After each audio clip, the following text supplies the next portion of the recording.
Hello and welcome back to a brand new episode of the Pick a Side podcast. My name is Joel Moran and I'm here with River Brown, Andrew Velez, and Joe Dehls. And this is now episode 322.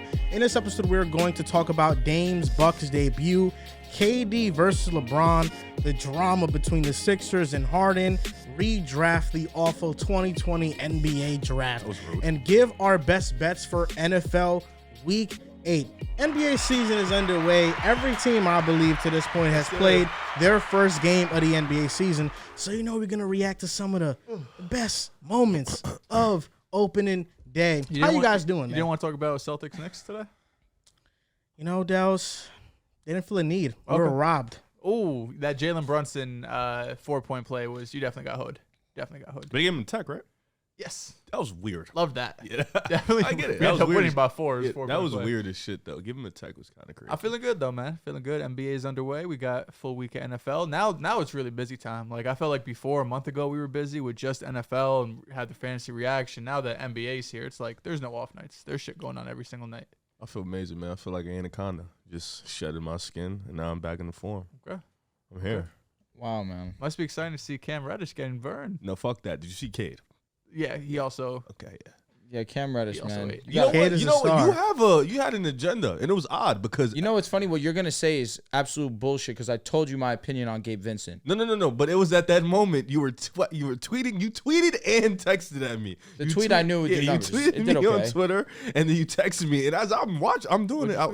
All I said was, I was like, yo, He said, Cam, Riv, can make you some- please tell your boy Cam to fucking Yeah, make so some then shots? I went to go look at the box score, and I was like, wait the fuck a minute. Gabe Vincent's like 0 for 5. Here's the thing So we had when I was on Riv Academy. I said to him straight up, I'm just like, yo, I don't love Gabe Vincent in our offense, especially if he's not going to hit shots. Yeah. As of right now, I desperately miss Dennis Schroeder. Yeah. Well, Cam ain't gonna get no minutes when Van don't get back. Gabe's still gonna get minutes. So you He gotta played figure that 35 out. minutes last night. Yeah, you got to figure that apart. He had all right moments, but for the majority, bro, if you're not going to knock down shots, what good are you to me? Yeah, no, I'm with you. Oh, so the Suns' backup guards were playing just as good as yours, honestly, if not better. Go to him, man. He fake cooked. Eric Gordon was whipping your ass. He was. Eric Gordon was inefficient as hell. That's what he is. Yes, he's a shot chucker. Yeah, you live or die with it. But it was some moves. He yelling at the ref. And what? Like he was going crazy. You got tech for that. That was Sure soft-ass did. tech. I'd have gave him a take two. The fuck you? We were yelling at? recording the fantasy reaction while the game was going on, and the comments They were- weren't even about football. It was just Straight all Lakers. about Lakers. Yeah, that was Lakers a suck, nuts. Lakers Yeah. hell. That shit was funny. Why are you doing it like that? Yo, tongue it. Nah, that is Go to crazy. YouTube to see what that was. Riv Oh could my have just God. picked up the drink. Yeah, dead ass. He wanted us to talk. You know about what's it. funny? He I looked do that a down, lot too. though. When we're like, if I have a drink, I do that a lot. And you Yeah, look just- in other people's eyes Yeah, while you this do is just that. the first time you have ever caught me. I do that a shit ton of times. That's really some sicko shit. Horny guy. What can I say? What you got there? Colada? Yeah, cool out. Coladas are good. Great, amazing. Strawberry culotta is top 2 and Got my top 2. throat tingling. I'll be honest. Oh yeah, it's a little tangy. Are you a coffee guy? No. Not. I'm airing your ass out. Drinking that while you have arguably the worst mouth in the game, and I say that talking about his teeth, is crazy. Worst mouth in the game is crazy. Riv was talking to me about all the shit he needs to get done to his teeth, Yeah. and he's still out here drinking this sugary ass shit. Yeah, Yeah. I'm not surprised. I'll let him stop. Can't stop living, man. I mean, at this point, the teeth got to get done. At So this- if At it this gets point, worse, it's not. like- It really can't get worse. You know what I'm saying? So they gotta get fixed. So let me anyway. ask you a question, guys. You're addicted to smoking for like 20 years, Okay. right? Doctor comes to you, he's like, listen, one more cigarette, one more cooked. But you love smoking, right? You can't stop, won't That's stop. different. The fact that I started cigarettes is crazy in the first place, and then they didn't tell me I'm gonna die. Well, what if your That's teeth it's just no. rot? It's like saying you got to stop No. smoking cigarettes on March 15th, and they tell you on like February 15th. Are you gonna keep smoking for 3 weeks, then quit, or stop right then and there? That's basically what Riv's If this doing. was like month 8, I would understand you. This is only like I'm only a month in. Listen, I only air you out because I've been trying to take care of you for as long as I've been on the show, and I'm you a grown fucking fucking ignored me. man. Yeah. No, I Yeah. could tell. And you put 5 salts in your fucking McDonald's French fries. I've stopped doing Five, that. 5 salts in his fries Stop and doing McNuggets. He puts 8 sugars in I his hot stopped doing that chocolate. also. You guys How many are at sugars is it now? 3. It's better than before. That's They- a 5. That's a 5 sugar drop off. Progression. No, 8's insane. The thing is, it's already sugary as fuck when you get it. Couldn't taste it. You might have COVID, bro. Like, I don't know what else to tell you. You might be sick. You might be legitimately ill. Well, listen, man. I'd cut it down to 3. Sooner or later, I'm just gonna cut it down to not drinking them at all. Okay. Process. That's good. It takes time, man. Colada. These though, I can't tell y'all stop. Nah, these shit's too good, man. Once a month. The next podcast, we are all going to wear costumes. So right now, you're probably watching the YouTube. You're I'm feeling the same. Joel's the only guy dressed up. I thought that Drew was going to join me. He did not answer the group chat. Dehls said flat out no. I think it's because he didn't want to wear a Cowboys jersey on the podcast. True. Because he's Tony Romo for Halloween. And Riv, My he's girl's dressed a Cowboys. My girl's a Cowboys cheerleader before I get some hate. I'm a substitute teacher, man. Jalen That's Hurts, my we're still here, fucking man. costume, man. I'm wearing my costume on Monday, like the original plan was supposed to be. The original plan was we were going to record on Halloween, but now we're going to start recording on Mondays. That's also an FYI. And When did we talk about this? this was weeks ago. I don't remember. It's like, I yo, do remember talking about that, but I didn't know we ever came to a resolution. The biggest thing is just recording on Mondays because that's when NFL stuff is the freshest. So not giving you guys time to wait for us to drop. Okay. After Sunday, Monday, we're dropping. We're going to have an episode. Well, what after. if we have a primetime Monday night game? We're still gonna drop. Like, what if we get Well, next week is Chargers and Bears. Chargers, So Chargers and Bears. So we're good for off that. Facts. Yeah. But like, if we get another Cowboys Niners type. We adjust. We might have I to mean, that was an ass reconsider. whipping, so we Yeah. could still miss that too. You know. True.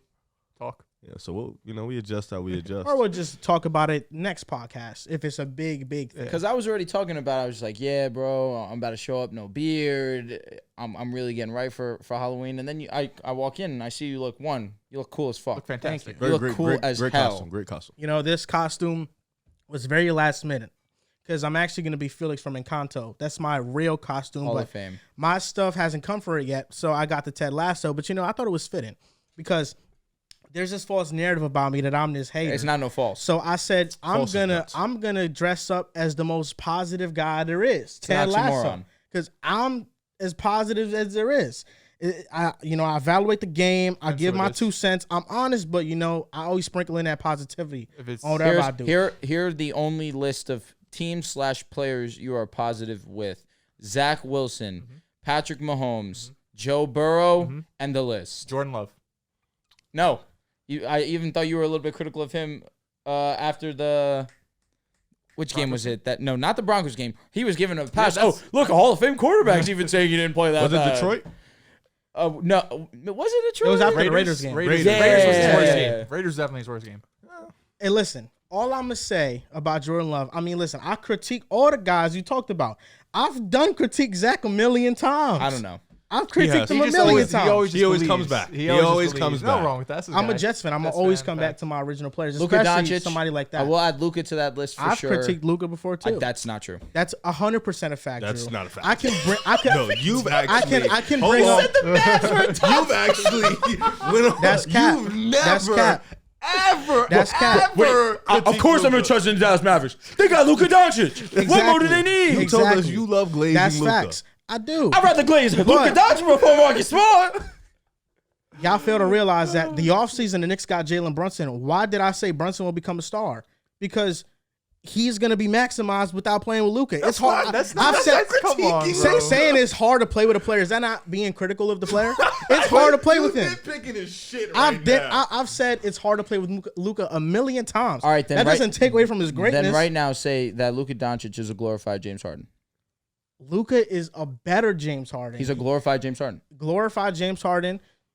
And I could understand that, but here's the thing. Here we go.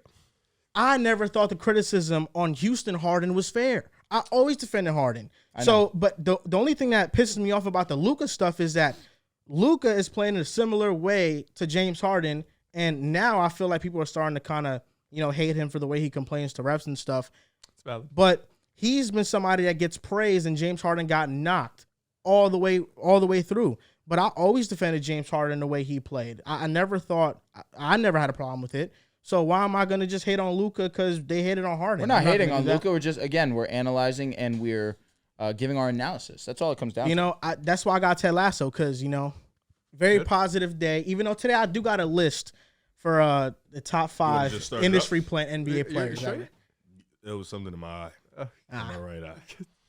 It's fucking with me. Oh, Do you got a Halloween costume? Huh? You got a Halloween costume? He's fighting for his life. That's my damn. I'll be Halloween honest. costume. I'm kind of on the Dehls train right here. I don't really got shit. Probably just gonna put on a jersey, call it a day. Yes, sir. Yeah. I'll be Jalen Hurts I'll be Justin Fields. or Jason Tatum. I don't think you can pass for Jalen Hurts. Not I close. don't think I have anyone I could pass as. Oh shit. I'll be honest. Austin Reeves. I don't have an Austin Reeves jersey. Unless you come into the show with a way that is a paint that's been canceled. Oh, Jesus Christ. Oh my God! Moving on to the first Jesus topic. Christ. What's your bucket list? Man? Yeah, let's hear this. What you call it? Industry plans. plans. Start it up, man. Okay, so the first topic of the show was going to be about how the NBA hypes up these young players a ton. And the question was, does the NBA go too far in hyping up young players? We saw it with Zion. The Pelicans got a bunch of nationally televised games his first year. He was hurt, so we didn't get to see him play. And now they're doing the same thing with Victor. We all are fans of Victor at this table, but what they're doing is a bit too much. He was in foul trouble the first game of the season, and they kept showing up his stat line for 20 minutes of the game when he wasn't even playing. So I think the NBA does go too far in hyping up these young players, and I think they place unrealistic expectations on them. Like Victor, Chris Broussard said if he's not a top 3 player of all time, he's failed, But that got me thinking about NBA industry plants because, who are players at the NBA places that are part of this hype machine? And I don't have any star players, ironically, but I got a list. I have a list. I do have an all-star starter. So these are my NBA top 5 industry plants that I've seen in my lifetime. Number 5, I'm going with Tyler Hero. Tyler Hero, after his rookie year, he averaged 15 points per game in the playoffs. He was untradeable in James Harden discussions. This guy was getting an insane amount of hype. Jack Harlow made a song about him. Joel, That's industry plant. can I ask you a question? Yeah. Were you part of that hype after the bubble? Tyler Hero? Yes. I always said RJ Barrett was better. Okay. You know that. Did you? Yes. That's what I'm thinking, because there was a Third point. year, I switched. Somebody Second on year, no. After the rookie year, no. I know somebody you on saw this Star J opening night. podcast was hyping him up. I just don't remember who. No, the answer is Joel. I did not hype. After him. the You were a huge Tyler Hero guy when me and Riv were pretty adamant. Just like, he's all right. I don't think that's true. No. I don't think that's true. Number 4, baby. Number 4, I'm going with Andrew Wiggins. One of the biggest industry plant moments I've seen in my lifetime. He got voted into the All-Star game That was as a a great year. starter That was by funny. K-pop fans. And this is not to discredit his game. These players are good NBA players. But All-Star starter, that's one of the biggest industry plant moments I've ever seen. There's also the West was just weak that year. That was an with, amazing year for the me. forwards. Yeah, you were lit. Steph, I think Steph won All-Star Game MVP that year. Yeah. Oh, man. And he won the finals. Yeah.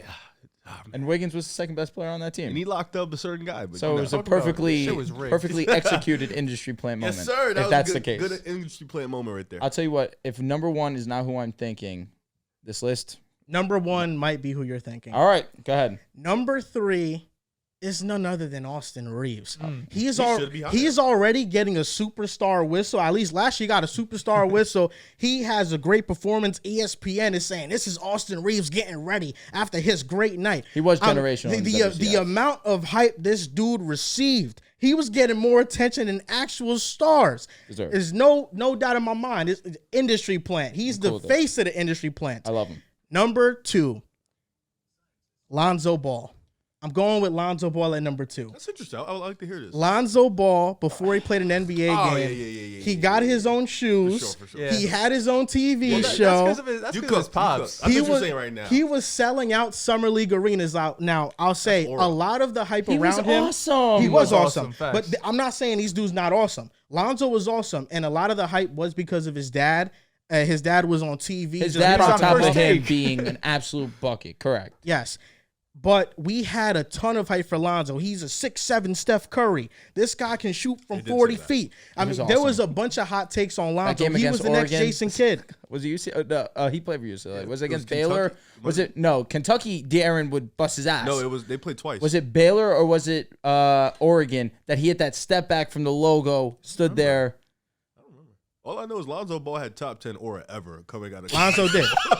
Lonzo Ball got more hyped up, I think, in my opinion, than like Zion Williamson coming into the draft. Probably did because I think you can even compare it to the Wemby hype right now. Lonzo was a movement. I mean, he still has a huge following because of that movement coming into the NBA. And number one, I'm riding with my home team, New York Knicks. Yep. I'm going with Jeremy Lin. Has to be Jeremy number Lin one. is the biggest NBA industry plant of all time. He was so amazing, bro, for that week. He had 2 weeks. So great. That was a tough 2 weeks. And you know what makes him even more of an industry plant?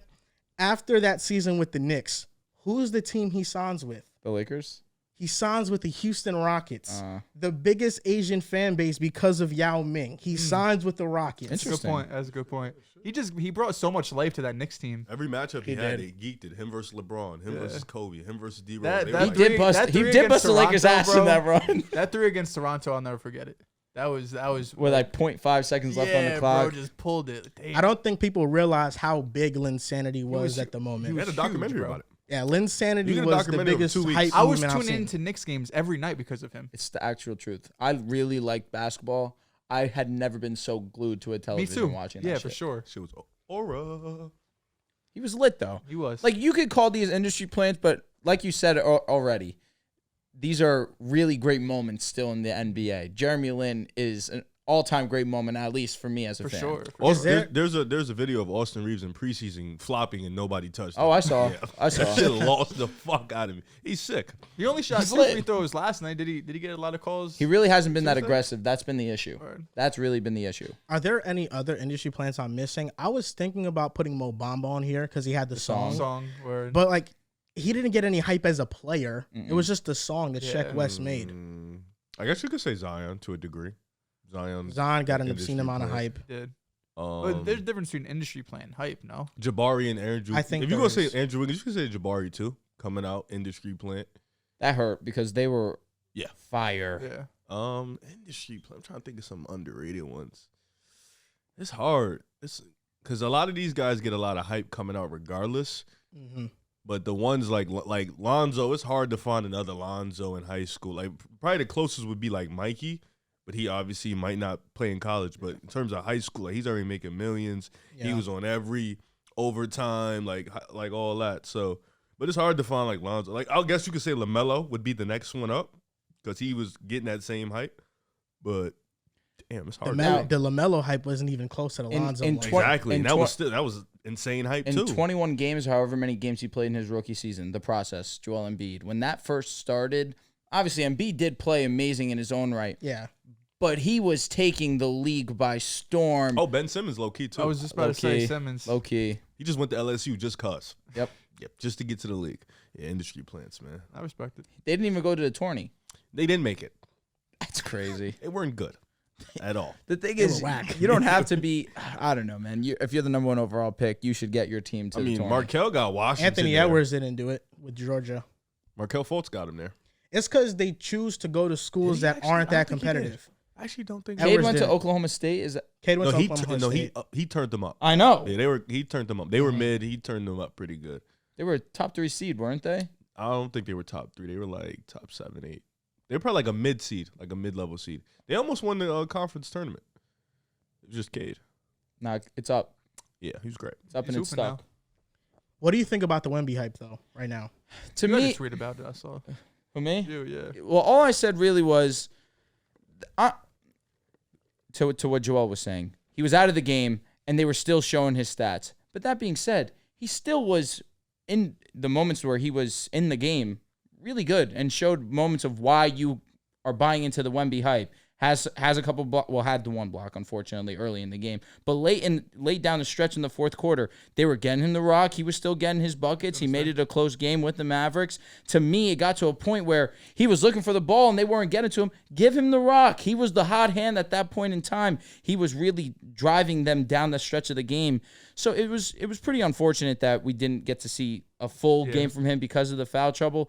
But again, we don't have to overreact or hate on him just because you want him to be the next coming of Jesus Christ, or because that's how it's being perceived to you as that he is going to be this next great talent in the league. Listen, in night one, He already showed you some flashes of who people think that he can be. And it was against the Mavericks team going up against Derek Lively, who needs some acknowledgement in his own right. He played himself a great ball game as well.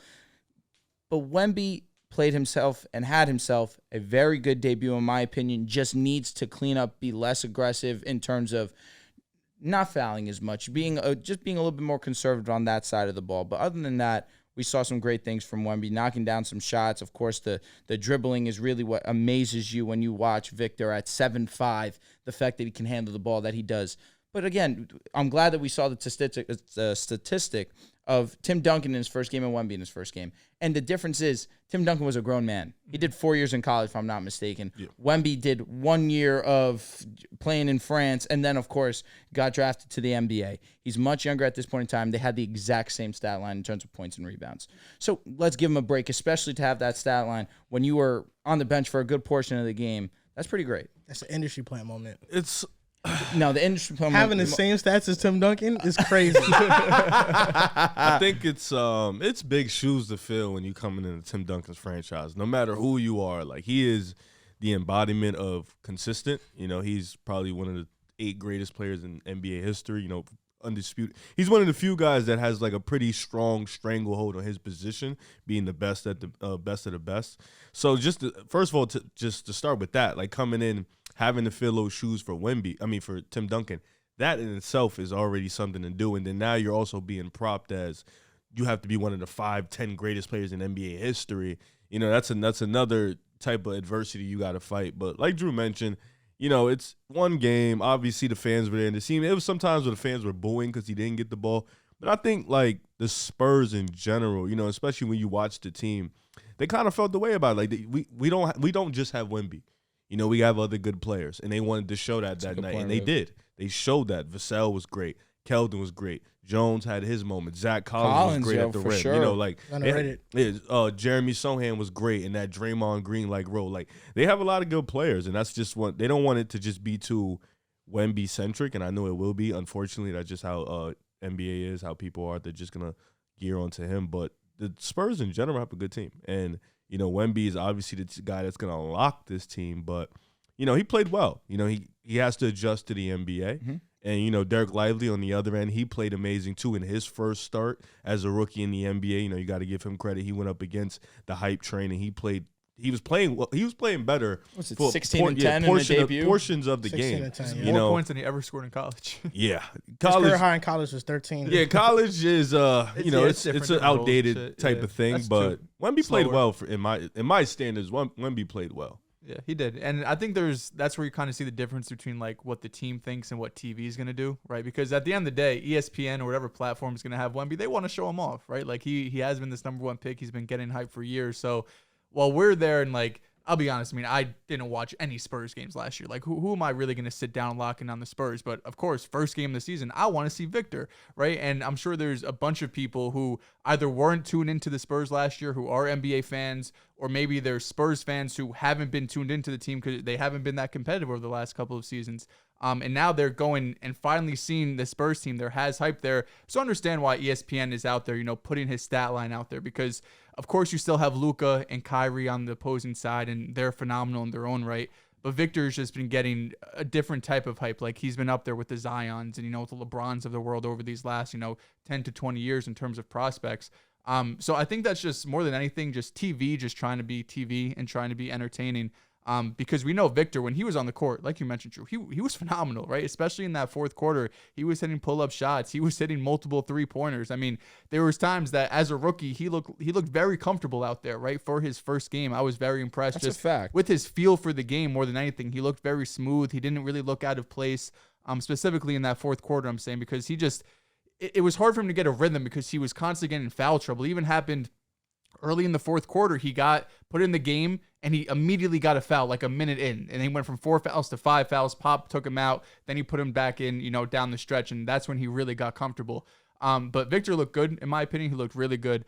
So I'm excited to see, how he continues going forward. It's just really that the silly fouls he can't commit. He has to remember, like, you are the most valuable person on this team. If you're going to be in foul trouble every night, the Spurs aren't going to win a lot of games.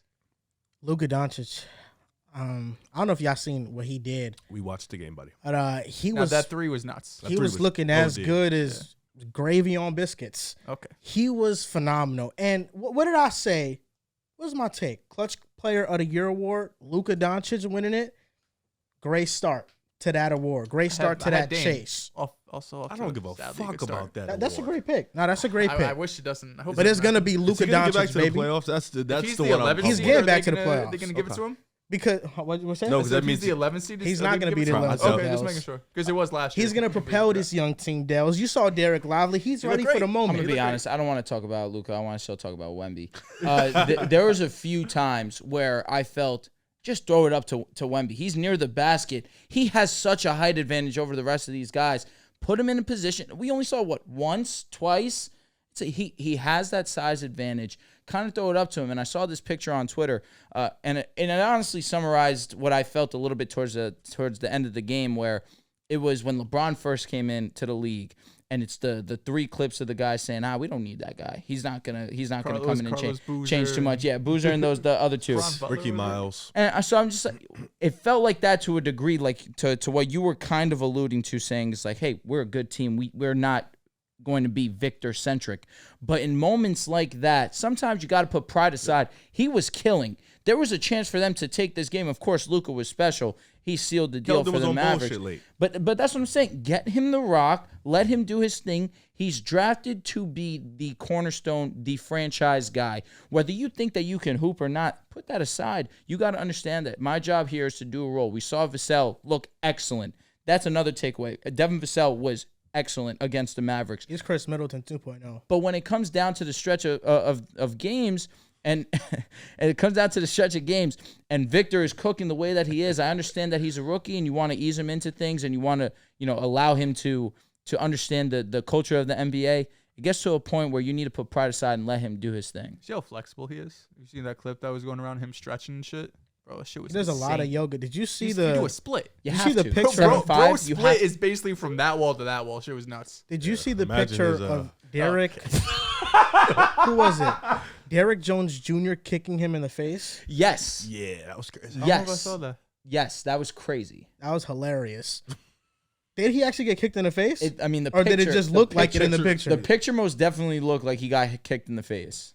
The Spurs are an awesome team. They're an awesome young team. I understand what you're saying. I think as they play more games, they'll understand that. Just because right now it's more so like, you got to prove yourself still. Wemby can't just come here and then it's like Keldon and Vassell, like, okay, this is our guy. We're going to go through him. Like, he still has to earn that spot and earn that.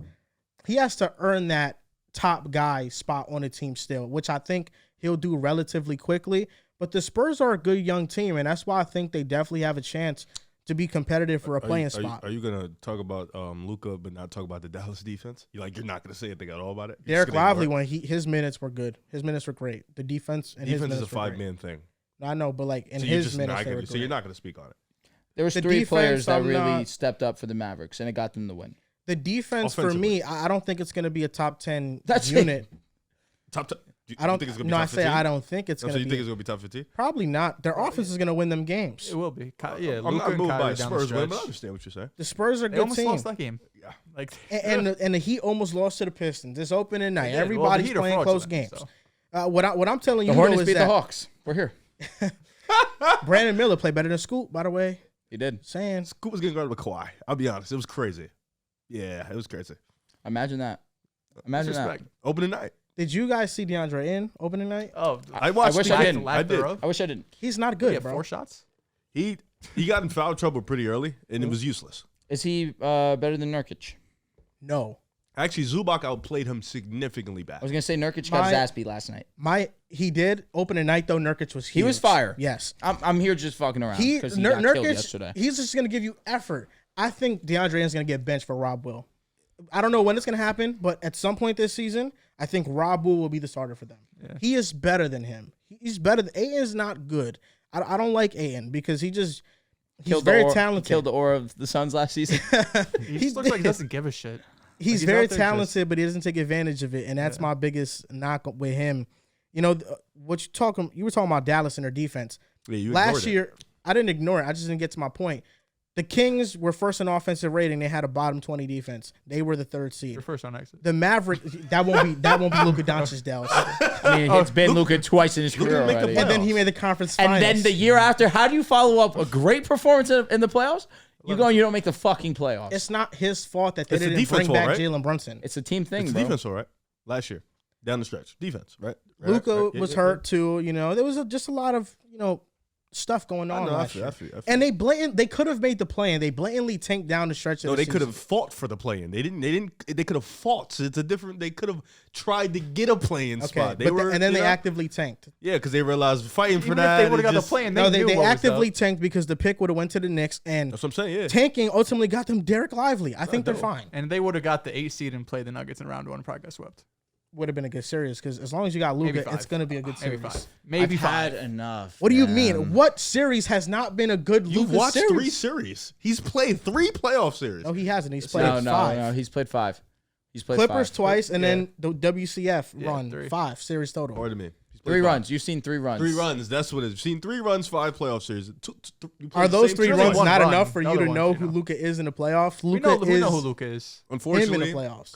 the Warriors Except whipped his against the ass. Warriors, correct. The Suns choked, and then the Clippers beat him twice. So you're just not going. We're not going to credit Luka for beating up the Suns so bad in Game 7. The Suns had to write an apology to their fans. That's how bad Luka smoked them in Game 7. No, I'm glad That you is- brought it up because you're a Suns fan. You Now, so not back then. Now, You're a big Suns advocate of fan, Devin he Booker. loves Luka. There's something not right here, man. Yeah, no, I that don't was know. no. Jess gets on me about that all the time. She Beating doesn't the like Suns Luka. was fire. I'll be honest. I loved it. I Yeah, loved no, every that bit of game it. 7. was All I'm lovely. saying is that it's possible for a team that's a bad defense to make the playoffs. We saw with the Yeah. Kings last year. Yeah, but it's as not long gonna They make were also the playoffs, most is it? healthiest. I can't say I loved it.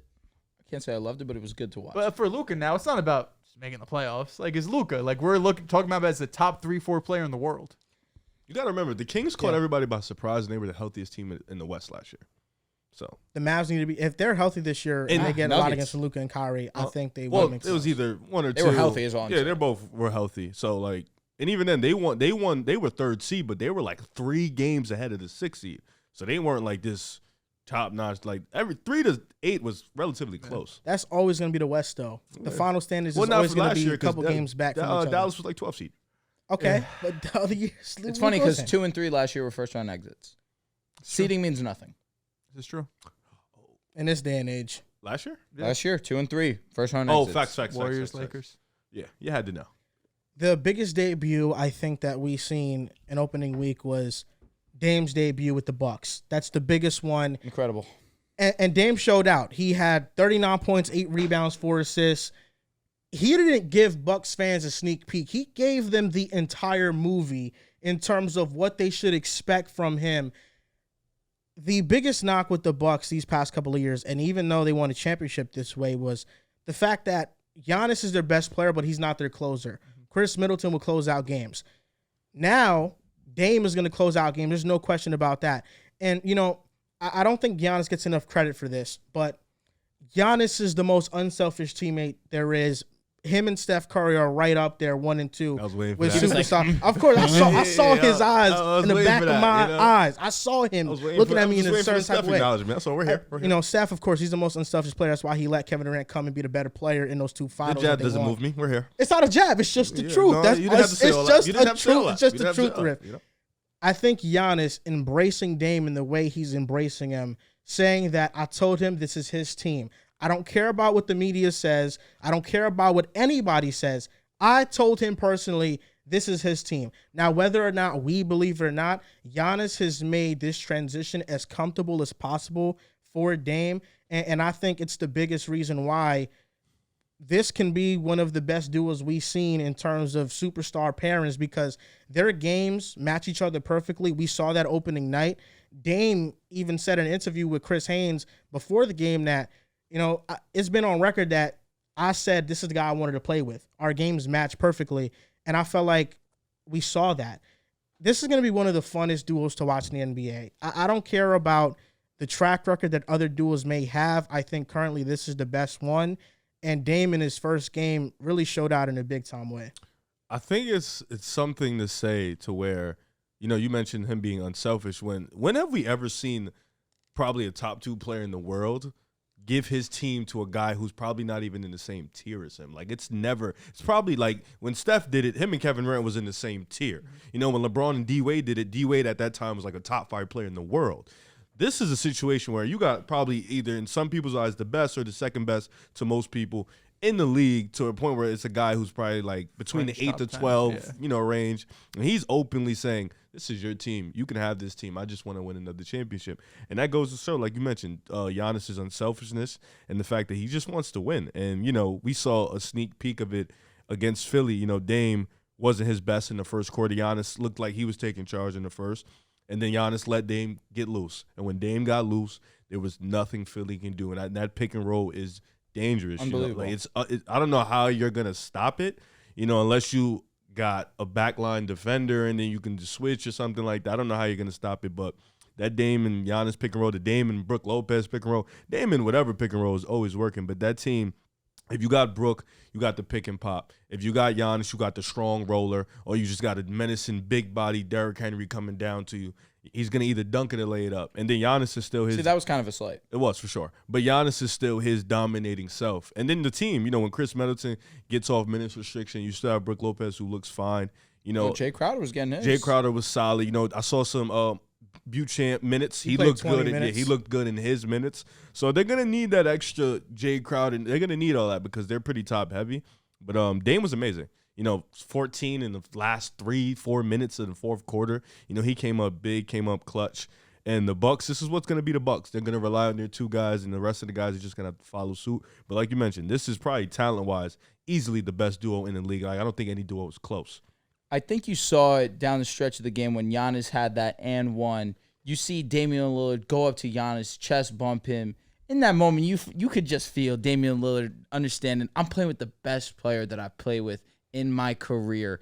And this was night one that you saw down the stretch. It was either Giannis or it was Dame. And for a majority, it was Damian Lillard. A lot of what I said prior to the season starting was the team needed a go-to scoring option.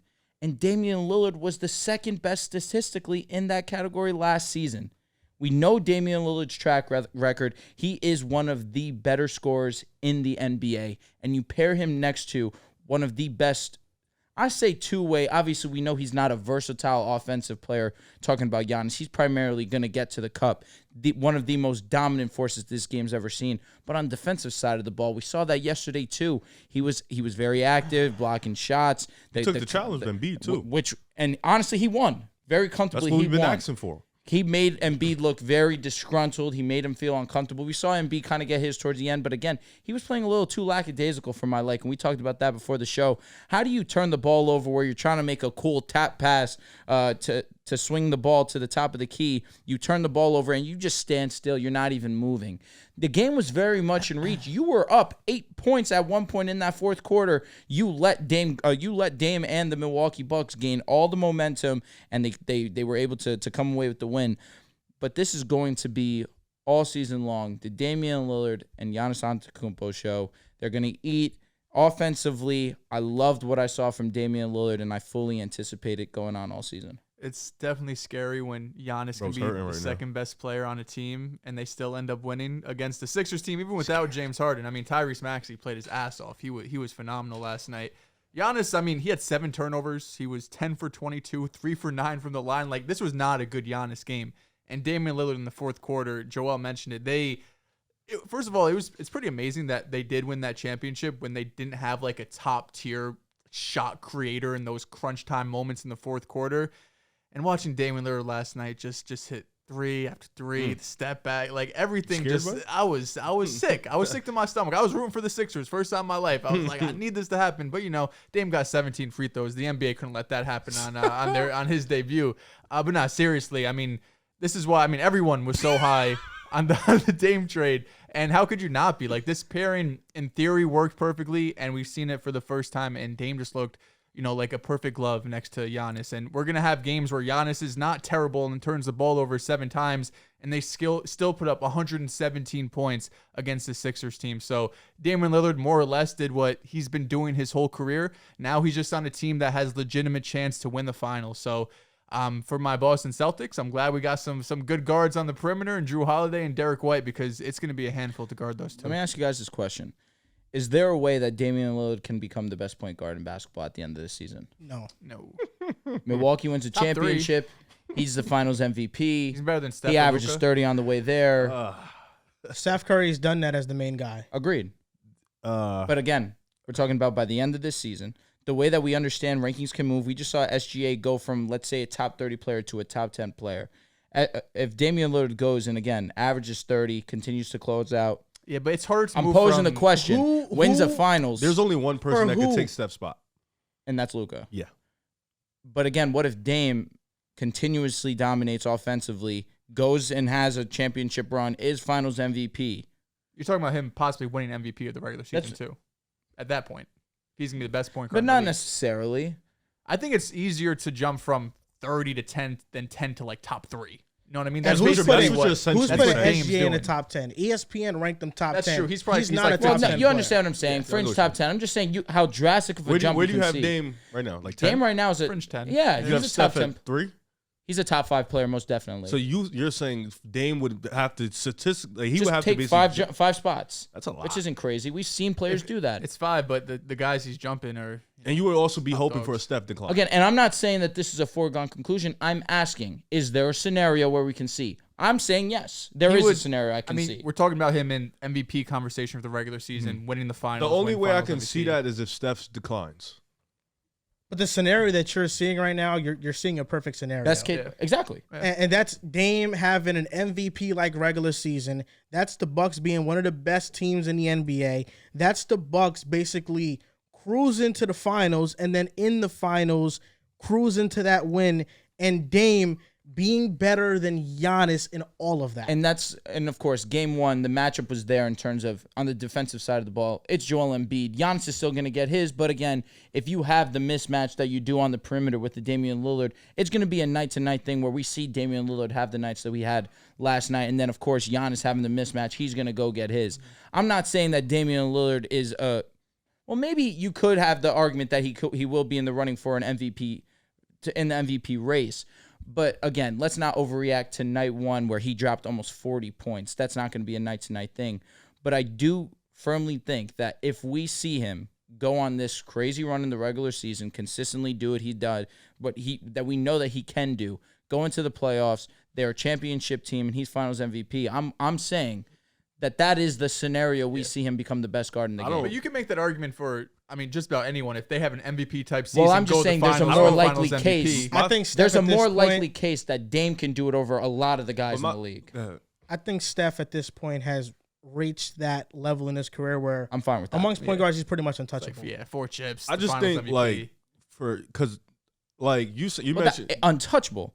Yeah. But people were putting Luka over him so comfortably a couple which seasons ago. That's all I'm was saying. Killing me. That's all I'm but saying. then people did it with Dame when Steph was But hurt. people are Agreed. just bored, especially like and the it- off and it's- season But shit too. people It's- get it's- bored. but I'm definitely not going to be the only one over saying Mahomes this. 2 years ago, and I'm like, how did I ever It's, just, agree? it's obviously You know? for clickbait. I just think like for that perfect scenario to happen, like we're expecting a Steph decline because Steph is gonna have an MVP like regular season. Steph is gonna play great in the playoffs. It's just the Bucks are a better team than the Warriors. They'll So probably go farther. yeah, they'll for sure 100% go farther.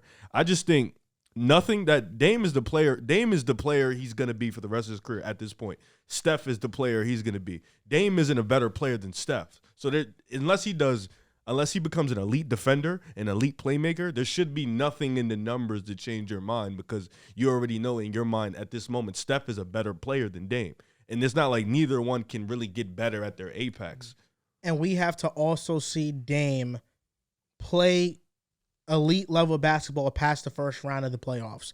To this point in his career, post first round, his stats decline drastically. Now with Giannis, I was gonna say, I he don't have should to worry about he it. should Yeah. go back to the norm. I hope But that's the a truth. series with the Boston Celtics where you have Drew Holiday, you have Tatum, you have Jaylen Brown and Derek White that you can all throw at Dame. Which is why How I will he say handle that very series? perfectly. It's going to be series where similar to the LeBron and AD run in 2020. There was half the series where we saw LeBron be the best. There was half the series where we saw Anthony Davis be the best. That's the luxury you have when you have 2 top 10 players.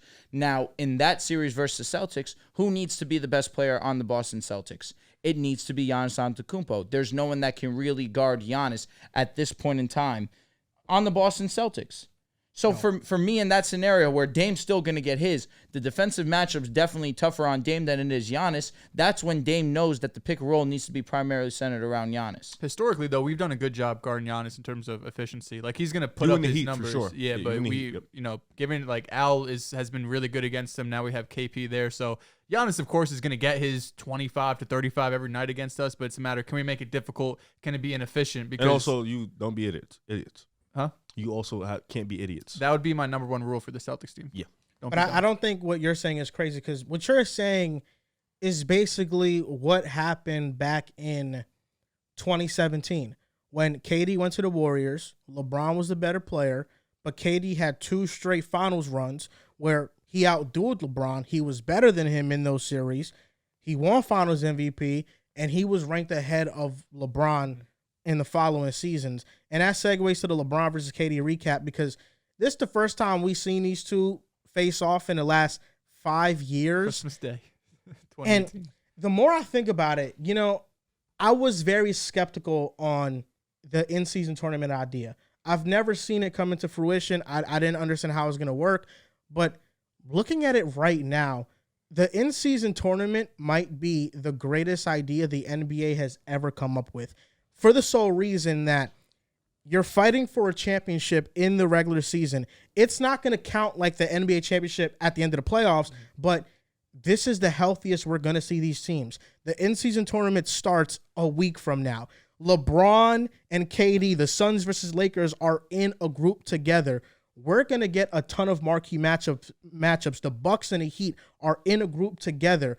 We're getting these teams at the very healthiest at the beginning of the season. This is arguably the best basketball we're going to get all season, even though, the playoffs matter much more, but in the playoffs, there might be injuries to key teams at key positions, where right now, this is the healthiest they're going to be, and this might be the greatest basketball we're going to see in the NBA. It's about the intensity of those games, though. Like, are they gonna bring the same intensity you're bringing in a conference championship or any sport in the playoffs that they will in the regular season game? I think that'll be the difference. Are we sure about that? Because Book and Beal already just missed last night's game, which would have been a great game. Harden, he's not injured, but he couldn't be there for the Philly missing. Game.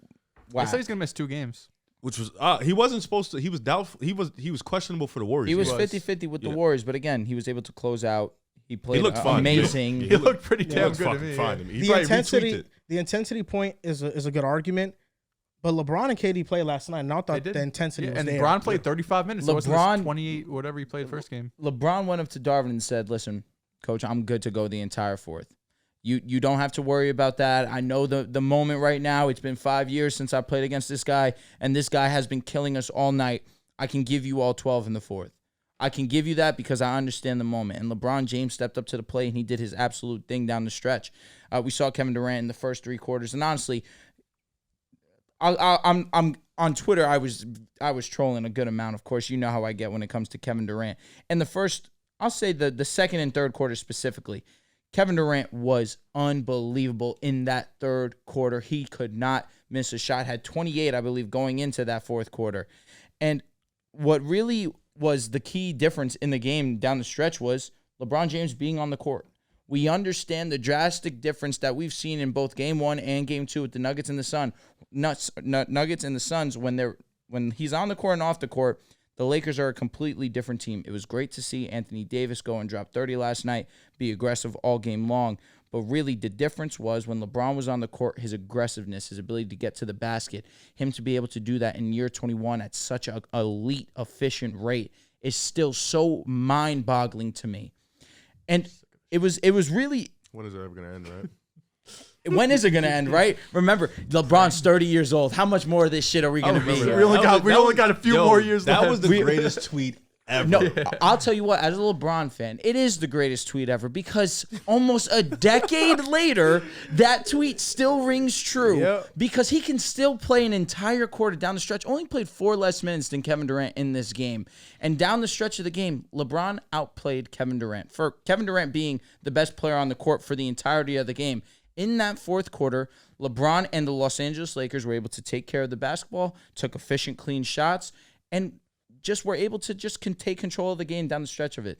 Kevin Durant missed 5 shots late in that fourth quarter, did turn the ball over twice, but again, he was facing some unbelievable coverage. We were throwing triple teams at him. He had to do a lot, but that's what it had to be.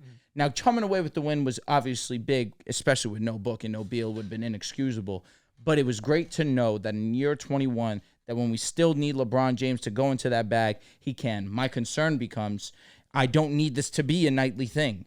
It can't be. We talked about it on Riv Academy. It can't be the fact that LeBron in year 21 is your number one option. That's why it was great to see Anthony Davis get back to being his dominant self on the offensive side of the ball. But we know that it's a consistency issue with Anthony Davis. Drew, the question is, when is Ham going to decide to run plays for Reeves or run the offense through You know him what's so funny you say instead that? of D'Lo? I was actually going to text this to you. Darvin is reminding me of Steve Kerr right now. Trolling. He's fucking around. You think he's trolling? He's fucking around. Steve Kerr put Corey I don't Joseph say in he's here. trolling. Here's the thing. We call it I trolling. almost I cried. genuinely believe he doesn't know what lineups work right now. So right now, he's just throwing shit You're together. also a bit banged up, too. And the one thing that's been, I understand, but don't at the same time, is we've lacked three-point shooting. You mentioned it, 5 threes last night. Cam Reddish missed a ton of threes. Gabe Vincent has missed a ton of threes. I've been saying this. When are we going to give Max Christie a shot? Right. Because he's one of the better three-point shooters Might as on well our try team. him out. Let him. If you're gonna fuck around with lineups now, why not let Max Christie get some run? I think Austin's going to be okay. It's a mindset thing with Austin. He's not asserting himself as much. I think that once the game goes on, we'll see that'll go hand in hand with LeBron playing less minutes and Austin Reeves being at the helm of the point and really starting to initiate. That's something we haven't seen so far. I think there's a difference, though. I think, like, when we talk about Anthony Davis, right, we talk about his lack of aggressiveness. It's not because his coach doesn't put him in position to succeed. It's just because he's not aggressive. With Reeves, I don't think Ham is giving him the right opportunities to kind of run the off. Like, we thought this offseason Reeves was going to get more opportunities on ball as a pick-and-roll ball handler, as a playmaker. He right now is being deferred basically to D'Lo. Like, D'Lo is seeing a lot of Most offense, definitely. and it's like, we saw D'Lo. We know what D'Lo is. Like, honestly, you should probably bring him off the bench. Really let him be that I microwave. thought that would be the game plan. Be that microwave scorer. And we're it's only game 2, so it's not too big, but we're expecting Reeves to kind of take that leap as a primary ball handler for this Laker team. But just to talk about the game for a little bit, it's hard to take away anything because, once again, Book didn't play. Beal's probably not. He didn't play, so it's another game he missed. So it's hard to take away. But Kevin Durant was amazing for sure. Definitely. That's what top 10 players get paid for a reason, and this is what you get paid for. When your guys are out, you have to come and perform. For the most part, Kevin Durant did. Did he fuck up at the end? Sure, Yeah. it happens. But like you mentioned, he was seeing terrifying defenses. Pretty much it was 5-on-1. All the defenders was looking at him. It was tough to overcome, but he kept that team in the game. He kept them fighting. They was up at a point too, so he had them winning the game. And that's all you can ask for a guy that's missing probably the best player on his team and then the third best player on his team. The main creators on the team too, Devin Booker and Beal, are probably going to be the primary ball handlers anyways, so Kevin Durant's probably going to play off them. So you're missing those two guys. You have Eric Gordon, who's not really a playmaker, Okogie also. Pretty much a bunch of non-dribblers, if we're being honest. Definitely. So Kevin Durant was out there pretty much doing what he can do. And then he didn't get much help from Nurkic. AD's a tough matchup for him in general. Mm-hmm. So, yeah, so it's like, the backs was against the wall. Lakers definitely should have and did win this game, but I don't I'm not going to really talk too much about the Suns because, once again, we haven't seen them. Until we can see them in full form, we can't really give an analysis. Like, the best I can say is they're probably going to be scary when Beal and Book come back because they won against the Warriors. They almost beat you guys without both the guys. Yeah, so they're it's up 12 going into the fourth. so getting those two back, they're probably going to be scary. But the Lakers, man, it's really a Ham thing. Just figure out your rotations, figure out the offense. It should be LeBron, AD, Reeves. And then if that doesn't work, go right back to the top, start over. Same thing with Warriors do. When Steph don't get open, he just run back around and figure it out. Klay don't get open and run back around. If not, Steph ISO. So, you just got to figure that out. Rotations, clock management, shit like that. Real quick, I saw a friend of the show, Joe Star, he tweeted, over under, how many games do we see KD, Devin Booker, Bradley Beal play together? What's the line? The line was 40 and a half. 40 and a half? Oh, my That's embarrassing. To be the honest under. with you, I'm taking the under. 40.5 for all three of them. They're already telling me 0-2. We're already 0 for 2 2. going into That's the embarrassing, season. And yo. the one who is the worry of the three is the guy who's played both games. Yeah, facts. I think at this point, Beal is the worry. It's his back, right? He has It's a his back. What? Yeah, When it's was just the that? When injury did that history, happen? KD. Is he just It happened in playing? Washington, but I think coming into this offseason, he got surgery on it. He was playing. In So the they're preseason, just monitoring him. They're not trying to. Oh, okay. They're not trying to be impatient with him. Just make I sure get he's that. 100%. But I'm not worried about KD, man, because I think his injuries really have been like unlucky, unfortunate Yeah, for injuries. sure. It hasn't But been. the problem. He be having long injuries. Like he be out Yes. for a while. Yeah, Well, the MCL sprain, that was. That was a couple months. I was gonna say I don't know if that was unlucky. I think he bumped knees with somebody. Little ass leg. and then the one that he the slipped. pregame, Yeah. slip was crazy. That was that. I'll give you. That was crazy. unfortunate. That's why for me, I don't know. I think you're right. I mean, there is an injury concern with KD. You know what, man? I'm gonna trust the Suns, man. I'm gonna go over 40.5. Well, It's not a matter of trusting them. I think they're a good team. It's a matter of are we going to see them on the court together at the same 'cause time? I feel like that D book one was a rest one.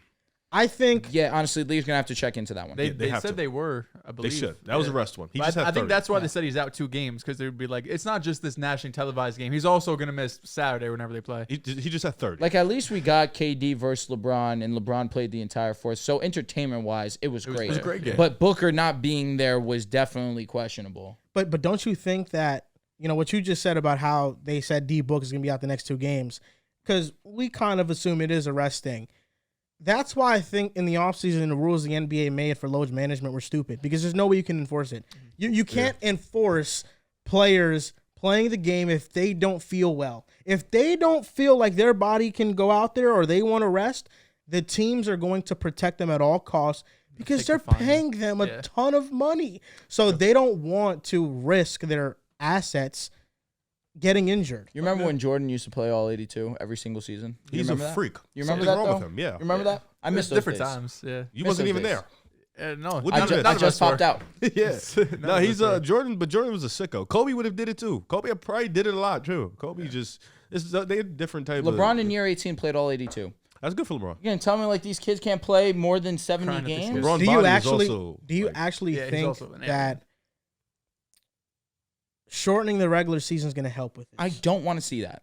I think it, Because history books at that point, that's it. That's the last chapter. You close it and you put it away. Yeah. it start depends on how short. And like, if you turn it from 82 to 70, it's probably not going to do enough. 70 is still a shit ton of games, and there's no way. I mean, the NBA is never going to agree to and a you, 70 and game you season only anyway. added to intensity, like you just said. This is That's the a best fact. basketball that we're going to see We had a play in with too. the in-season tournament. Again, that adds to the intensity. We see baseball players play 160. Football just added another game. Like, you can't be the one sport that's like, we're gonna shorten the season, Yeah. because you're like, what are we doing? No. It's because, I mean, the NBA is just so long. Baseball and the NBA have the same problem, which is the regular season is so long. So, like, game to game, it doesn't matter a lot. Even though at the end of the season, like, we've seen just this past year, like, the 3 and 6 seed, it is only a couple of games, but it's hard to have that same sense of urgency when it's, like, a game in January and D-Book's like, my ankle's not right. You're not thinking about that 3 games at the end of the season. You're like, we don't want this minor ankle injury. He Yeah. twisted again. That's now crazy, he's though. out for a month. Like, because if I was me, and I'm not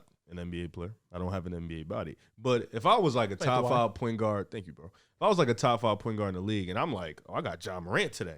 I got Trae Young on Wednesday. I'm coming You to locked play. in. Yeah, You're I'm like, locked I'm in. locking in. I want to go out and show y'all why I'm really better than this nigga. Like, for real, for real. Like, I want to show you on Wednesday why I'm going to kill him, too. Yeah. I got Steph on Friday. I'm going to show, like, that's just a me thing. So I feel like they should have that. Like, I feel like the young guys do for sure. Like, they have the mentality. Like, I don't see Tatum really missing games because he's sitting out. He's usually probably just he's hurt. playing. Ant Edwards is another one. SGA, he was just, he loves Locked to play. in, facts. Yeah, he just be hurt for real. So, I don't know. Maybe I guess it's to protect the asset, which I understand. They do pay these guys a shit ton of money. And back in the day, you saw Scottie Pippen's contract. They wasn't getting no real bread. So, I guess it's a different time. But I would love to see guys play more games. Scotty did fold, though. He did. They told him not to sign it. He did. He needed money. I respect I it. get it. Too, yeah. I think the biggest concern with shortening the NBA season is that you might have the same problem if you shorten it. Like, if you shorten it 20 games and it's now 62 games, you still might have players resting.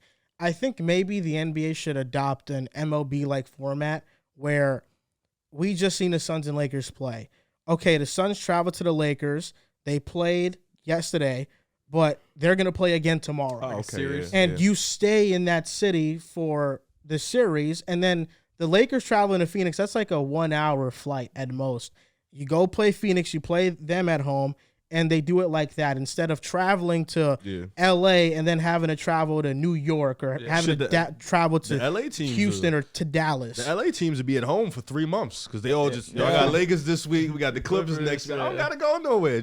But the traveling does fuck their bodies up too. So I understand that. Just to get back to this game for a second, like you mentioned, Riv, I don't have a lot of takeaways from the Sun side because you're missing your two guys. This Kevin Durant and Josh Okogie Nurkic is like a lottery team without these other two guys. The Lakers, though, is interesting because we had Darvin Ham come out after the first game and say LeBron we're like eyeing to play him 20 to 30 minutes a night.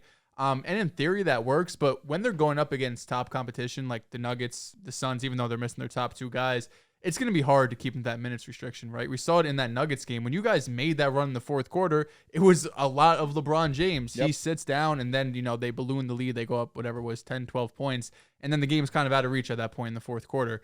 Same thing here, except the opposite, where, you were down going into that fourth quarter. You end up outscoring them by 17 in the fourth. You hold them to 11 points in that fourth quarter. And again, that was because LeBron James is on the court. So when you're going up against, like the Detroits and the San Antonios of the world where you have that luxury of playing LeBron James 28 to 30 minutes a night and you could still have a double-digit victory, that's great. But when you're going to be going up against other playoff teams, I don't think the Lakers are going to have that ability to just be like, LeBron, you're at 30 minutes. We just started the fourth quarter. We got to sit you for 7 minutes before you get out there because you're going to end up losing some of those games. And you don't want that first round, have to go up against, Nuggets or Suns or something like that if you fall too far in the standings. One thing I will say that actually was intriguing to me was Darvin decided to save a good amount of his timeouts for that fourth quarter. Understanding that LeBron James was going to go for that whole fourth. Hey, we're gonna run you the whole fourth. But periodically, we're going to use these timeouts strategically so that way you get a timed rest. So that way you can go towards the final end of the final stretch of the game. So if that's a trend that we start to see throughout the entirety of the season, that's very intriguing to me also. So that way in our closing minutes and the most important time of the game, we have the best player on the court. I think it was a bit alarming that the Lakers only beat the Suns by 5. And they couldn't shoot. KD had a stinker fourth quarter. And the minutes when KD was not on the court were brutal for the Suns. That's the worst. They could not do anything offensively.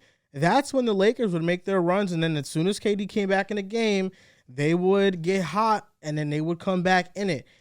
The Lakers, I think it is about getting better three-point shooters out there. I think Max Christie is better than Cam Reddish. I think Cam Reddish has done a solid job this year. There's no doubt, but I think Max Christie deserves an opportunity. You guys shot 17% from 3. It needs to get better. I think Gabe Vincent will eventually come back. Yeah. He'll come back to the norm. But I think it's really about just the other guys. I think Reeves will come back to the norm when he gets more opportunity. But for the Suns, my big takeaway for them is just I think they need another guy. They need another player that you actually trust. Because right now, KD, Beal, and Booker, when they play, you trust them. Nurkic to an extent, although he can get exposed on defense. Indiana recently, Rick Carlisle talked about this. Rick Carlisle said to the media that he told TJ McConnell that there was no minutes for him because, now Bruce Brown came in and they need to give those backup point guard minutes to Andrew Nembhard. And Rick Carlisle felt distraught about it. He told the media, I cried when I told TJ that he's not playing because TJ really has been a heart and soul player for the Pacers. He's kind of been what Marcus Smart was to the Celtics. Of course, the Pacers haven't had that success, but TJ has been that guy for the Pacers. Their fans love him. And I think if the Suns can go and get TJ McConnell and he can be that guy to come off the bench for them, I think it can really set the tone and the pace for them and their second unit. How much help does that? And I feel like that's what they need. I think they need that. Damn, you want to go out and get KD, get Bill, then you bring in Nurkic. Come on. Damn. And you bring in TJ McConnell is the final stone. You told us this bench was legit. You and John. Yeah, I mean, to be fair, their whole bench is starting. Yeah, you told us this bench was. You told me it was legit too after they got Grayson Allen. You switched up too. No, you told me before. You told me Goodwin was the one. You just been solid. Is the one. Goodwin was solid. Goodwin was solid. Goodwin had a great first half. Yep. Where's the bull minutes? Okogie He's been good too. Now, Kogi actually has been the Goodwin's supposed to be the point guard, tone setter. What's going on? He had 14 and 6. He did. Okay. But He wasn't bad. He went 3 for 3 in the first quarter. He had 6 made buckets. Grayson I Allen just made a think we shot. need another player. I think Goodwin's fine, but I think TJ, you're just trusting him much Well, more. if TJ comes in, Goodwin's on the bench. Yeah, he's DMP. I honestly think Goodwin can take somebody's minutes. If Grayson Allen doesn't pick it up, he might take Grayson's minutes. I'll be honest, I doubt he's. You I doubt always it trust too. Grayson in the corner more than Goodwin. Hasn't been good these first 2 games, Grayson. Buddy, it's 2 games. I know. I think he'll be better, was but 2 I'm for just 4 Eric last Gordon night. has been that good these last 2 he games. hasn't. Eric Gordon, he's a Eric bona Gordon's fide. probably a solidified player in that rotation. He is though. Yeah. Eric Gordon's a bona fide shot chucker. He is a solidified player in He's got playoff rotation. minutes and shit. Yeah, But he's that's locked my in. worry though with the Suns' current bench is that when your second unit is led by Gordon, it's going to be a lot of shot But chucking. they're gonna stagger those minutes between those 3 Yeah, it's going to be stars. Beal or Book Yes. starting this I guess second quarter. on the opposite side of that, if D'Angelo Russell is our go-to guy off the bench, that's also lit. going to be that is lit. But at the same time, that's also going to be a lot of shot chucking too. Which I feel like though in the second unit, you live with that. That's Yeah. okay. That's the point of the second Yes. unit guy. Like he's you supposed need to a come in. bit of a playmaking guy though too, because D'Lo can playmake too, He can. and Jordan Clarkson even We with haven't Utah, seen that so far. These he was first shot two chucking, but he could do more than Gordon. Like Gordon doesn't look to do it. He's at also all. old as shit. So, So let me ask you: you want the guards for the Lakers, the first team to be Gabe, Reeves, LeBron, let's say Rui and or Vandal when he comes back, and Anthony Davis. Shit, you can even go Reeves, Braun, AD, Prince, Vando. Brooks Okay. had a rough night last night. Okay. He did, but just spot a shooter. And then depending on who we play, that Prince and Christian Wood can alternate because if we need more of a big presence. or Vando and Wood. I don't know. Facts. Starting LeBron, Vando, AD, and Wood is crazy. I'm with you. Yeah. Or you could put Gabe too, because Gabe, I think, like you said, I think Gabe would come back. Like I think he'll come back. I think the shooting will come back. So you can start. You just want shooting. I was gonna say at least Gabe still trusts himself. He's still taking the shots. Oh no, them shits are going up no matter yeah, what you say. which is Yeah. I'm fine with that. Mm-hmm. And Torian coming back down to earth 0 points yesterday was crazy. NFL Week 8 this Sunday. You guys know every podcast before Sunday, we're going to give our best picks, our best bets for Sunday. Last week was pretty good. I did great on the Detroit and Lions game. Riv, you killed it last night. I told you I had a great. Riv did his thing with the Josh Allen props, just taking everything over. Now, Mojo Fantasy right now, currently, I don't think they have 49ers and Bengals lines up. I wish they did because I would love to get Riv's vibes picks on that game. I think we need to make that a segment every single show. Ribs What are Rib's vibes pick of the week? I like that, man. That sounds good. But what games do we have, man? Let's talk. Let's talk about that Dallas and that Rams game, man. Let's lock in because it could be a lot of fun offense that game. A lot of stars, man. Cooper, CD. You got Matthew Stafford, Micah Parsons. Yeah, I think I'm blanking on somebody. No, I'm not. That is the stars. They are the stars. Listen, Rams and Cowboys, Mojo Fantasy, Week 8 props.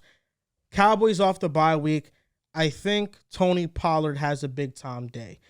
Over 67.5 rushing yards. He hasn't hit that over in the last 3 games. But I think they need to implement him more. Mike McCarthy in offseason said they want to run the ball more. I think in this game, he's going to get a lot of touches. He's going to take advantage of it. And then I got CeeDee Lamb, the other star on the Cowboys. Over 5.5 receptions. He had 7 against the Chargers. And off that bye, I think it's going to be a point of emphasis to get him the ball. So Pollard and CD, those are my 2 guys I'm going with. I'm a piggyback because, like you mentioned, Dallas is coming off a bye. And Dehls, what do I do, man? Over. And I'm going over on CD everything, man. It's over on his receptions, 5.5, and over on his yards, 65.5. CD coming off of before the bye, he had a great week, against the Chargers. And I think CD, man, he's been getting a lot of just the Cowboys offense in general this year. And I think he's going to have a big game. I think there's nobody in the Rams that can stop him. And he looks like he's going to get in that mode, and that's one of my boys. This is for sure 100% a vibes pick.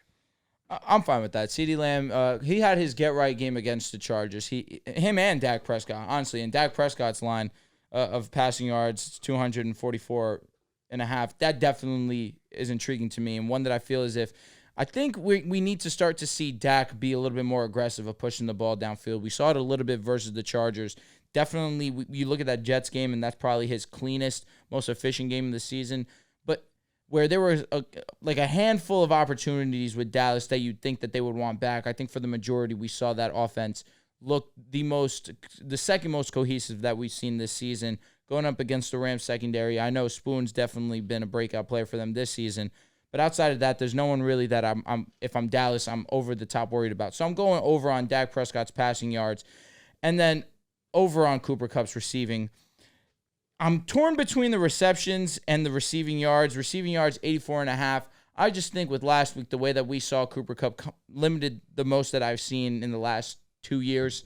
I know that we've seen him injured a little bit in that time, but 84.5 going up against this Cowboys secondary that has been underwhelming since Trayvon has gone down. I feel very confident that Cooper can have a bounce back game. Next game, Texans at Panthers. Texans at Panthers battle the first overall and second overall picks. Bryce Young versus C.J. Stroud. Rev, what are you telling me about this? What's your vibes for this game? What's your vibe picks? And I'm telling you that the best quarterback in his draft is going to have a great day. And it starts with him going over on the passing touchdowns. 1.5. We going over, baby.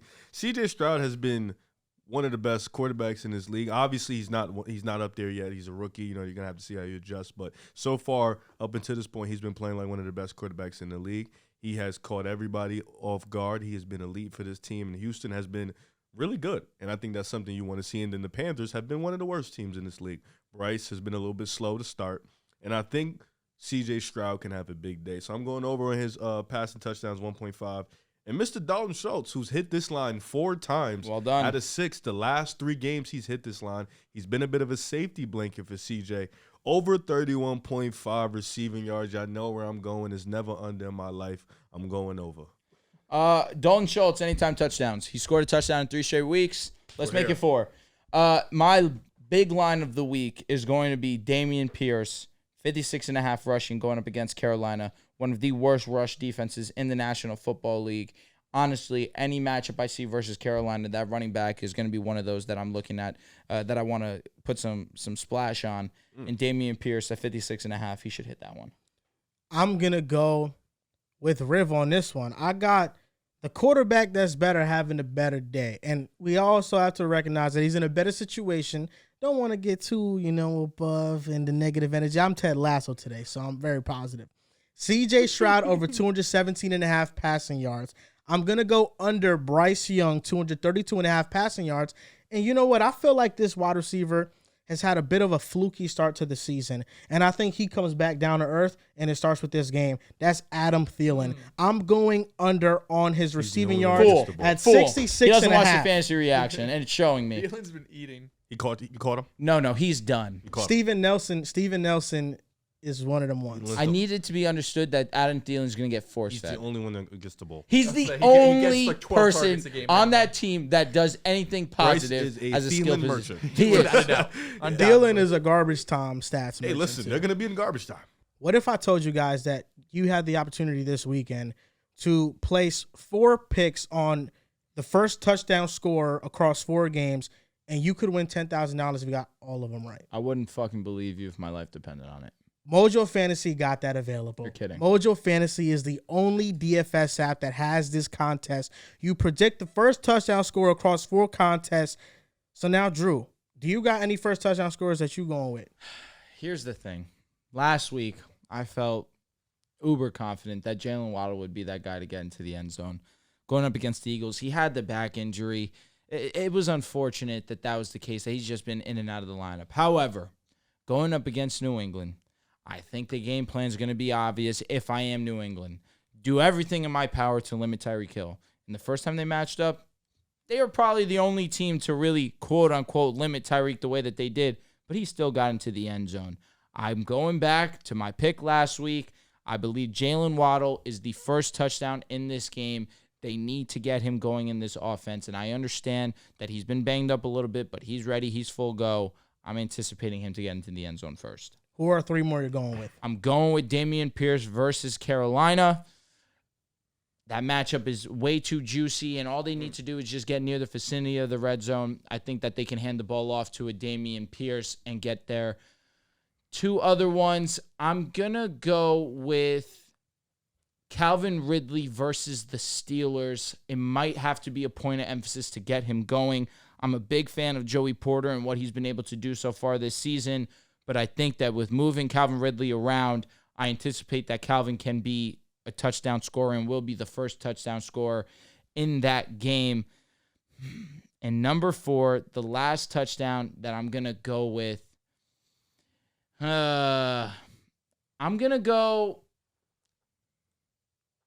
George Kittle versus the Cincinnati Bengals. We've seen George Kittle, especially with Deebo Samuel, be a favorite target regardless, but I think that if Sam Darnold's going to be at the quarterback spot, he's going to try and go to a reliable option. And Ayuk has been fantastic in his own right, but going up against Cincinnati, I'm fully anticipating that George Kittle can have himself a ball game, and he gets the first touchdown. Last week in Week 7, these picks would have won you the first touchdown contest. Lamar Jackson got the first touchdown. Desmond Ridder, Deontay Foreman, JSN, Darren Waller, and Cortland Sutton. A lot of guys that is hard to predict. That's outside true. of Lamar, but that was a rushing touchdown. There we go. I mean, Ridder, rushing touchdown, first time. So you know what? You got to get a little bit creative with these picks, but I don't have the balls to. So I'm going to go with the top guns. I'm going with Travis Kelce, KC versus Denver. I'm going with Garrett Wilson, our boy, versus the Giants. He's going to show out. With the Jets, Jamar Chase in Cincinnati. Him and Charvarius Ward got a history of beef. I think Chase gets into the end zone first, and I'm going to go with a friend of the show, Austin Eckler, LAC. Good Chargers. Shout out to I think he bounces back this week. It's the first touchdown. Let me ask you a question. Would you think that if a team loses a player of Justin Jefferson caliber, their offense would miss a beat, right? It should, right? For sure. Well, Zay Flowers has been getting all the hype in the world, but another rookie over there in Minnesota has been doing his fucking thing. Shout out to Jordan Addison, man, who completely lit up the Niners defense. And that's my guy of the week. I'm going his first touchdown of the week against the Green Bay Packers. One of the most historic rivalries in that division. You know, Green Bay, Minnesota, they always go at it. And Kirk Cousins has been balling all year, looking like one of the best quarterbacks in the league. I'm going Jordan Addison for a big touchdown. You know, he's been electric this year. He's been great in the big play department. And he's been a sleeper in Offensive Rookie of the Year. He may not win it, but his name definitely deserves to get mentioned in it. Mojo Fantasy is the only DFS app you can enter this contest. And this contest is completely free. $0. It's free. And you have a chance to win $10,000. There's no risk. Use code PAS and get a 100% deposit match up to $100.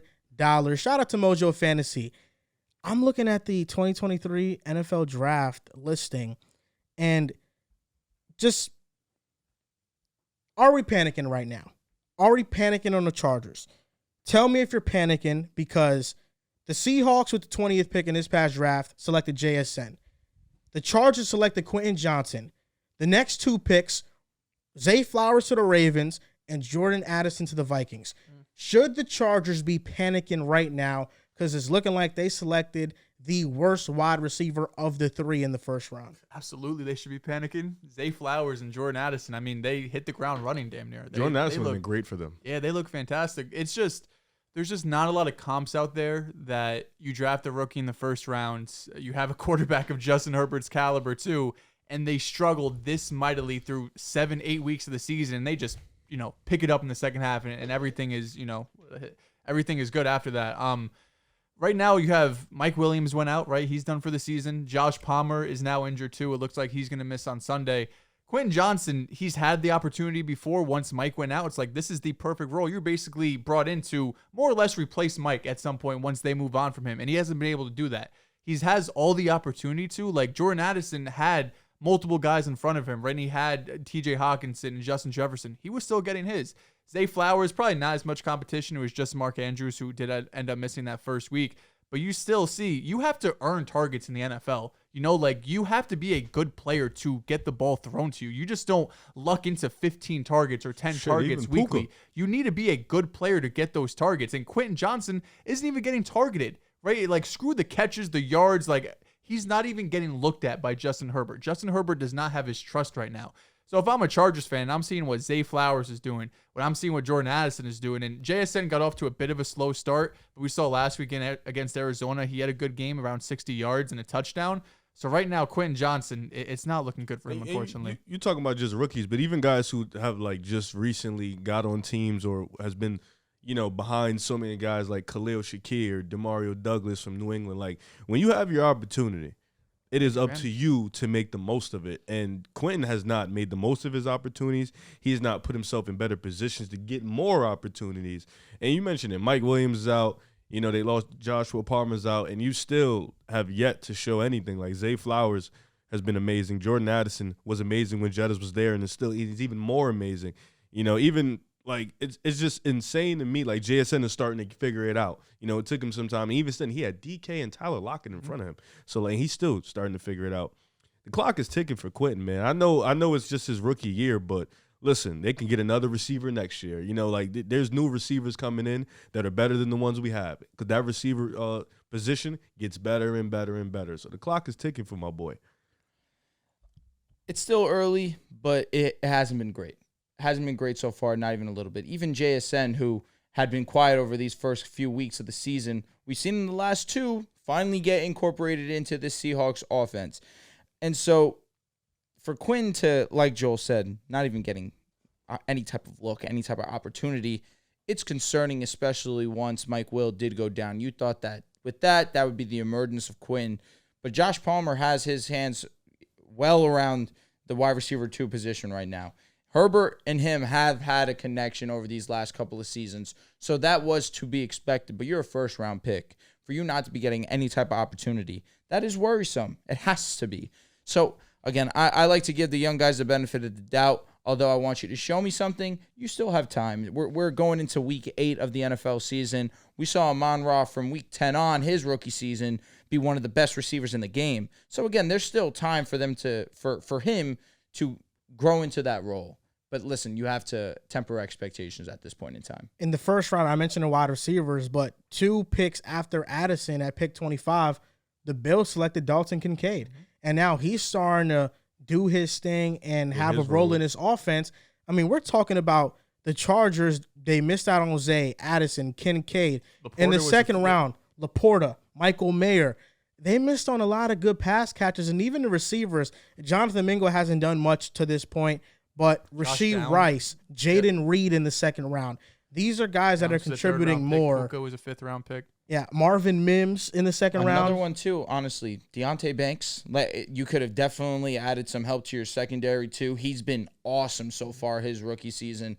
There was a lot of good players, and as of right now, he's that odd man in that bunch out right now. PFF tracks wide receiver raw separation, and through the first 7 weeks, Quentin Johnson is grouped in with Randall Cobb, Jonathan Mingo, like 35. and Donovan Peoples-Jones. So wide receivers that are ahead of Quentin Johnson in terms of creating separation, Randall Cobb, Isaiah Hodgins, Jonathan Mingo, Allen Robinson, Rondell Moore.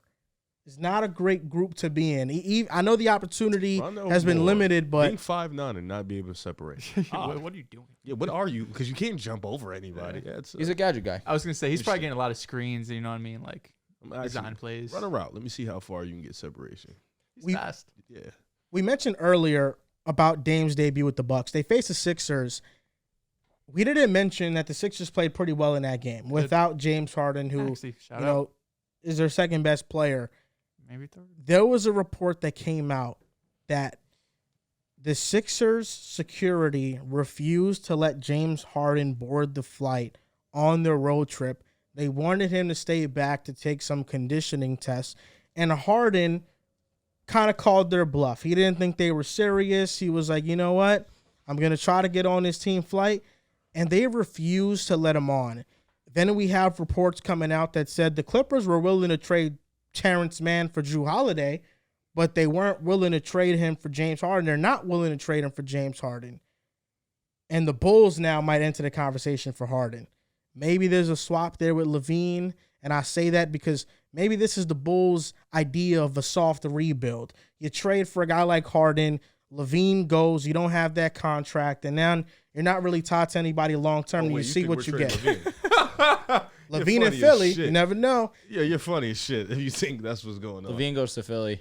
I'm packing my bags. Me too. If I wake up to my phone and I see they traded Zach for James Harden and I have to watch James Harden and DeMar DeRozan, I'm leaving, bro. That's my last straw. But you said that about Zach and DeMar, bro. What? Like you were okay with Zach and DeMar. Yeah. But James and DeMar is where you draw the line. Yes. Why? That shit sounds ugly as shit. But James Harden was he was fringe All-NBA last season. DeMar was an All-NBA player 2 seasons ago. 2 seasons ago. But last year, James Harden was fringe All-NBA. Don't care. 21 and 10. Don't want to see that shit. Second in assists. Mid. Or I think number 1 in assists. Number 2. Would you trade Kobe White and Patrick Williams for Harden right Yes. now? Because that's a better package than Terrence Mann for Get Harden. them the fuck out of here. Who else they want? Javon Carter. Yeah. Bye. Come on, bro. We can't trade Javon. Yes, we can. We can. Alex Caruso. Nah. That's right. What if they want Alex Caruso only for Harden? You got to do it. Fuck. You would trade Caruso for Harden? I get that. I'm not doing it. I would. Yeah, I would. I'm on my team man shit. That's where I draw the line. That is Terrence Mann for the Bulls. Can you believe how far we've come with this guy? Caruso. He's on a 1-year deal to rental. I can talk myself out of it. Okay. Yeah. What do you think about this Harden and Sixers drama right now? I mean, not letting him board the flight on the team road trip. I'll start with you, Riff, because now you want him on the Bulls, apparently. 100%. I wanted him on the Clippers. I wanted him on the Clippers because he helps Paul George get a ring for sure. And I want him on the Bulls because we just need to, like, there's no reason why we're selling out arenas and we're ass. I don't, like, what are you going to see? Like, I'm, like, so I guess Zach LaVine's aura is pretty cool, but and DeMar DeRozan has these games where he takes 30 mid-ranges, they go in, it's vibes for sure. But, like, this is not a good basketball team. They had a players-only meeting because we lost to the Thunder. Like, the season just started, and they kicked Billy Donovan out the locker room. Ooh. Like, come on, what are we doing here? But, it's like, this shit isn't, like, the season just started. Like you would think teams that missed, like, y'all would have a mean because y'all missed hella free throws, right? But y'all just like, nah, we better than these dudes.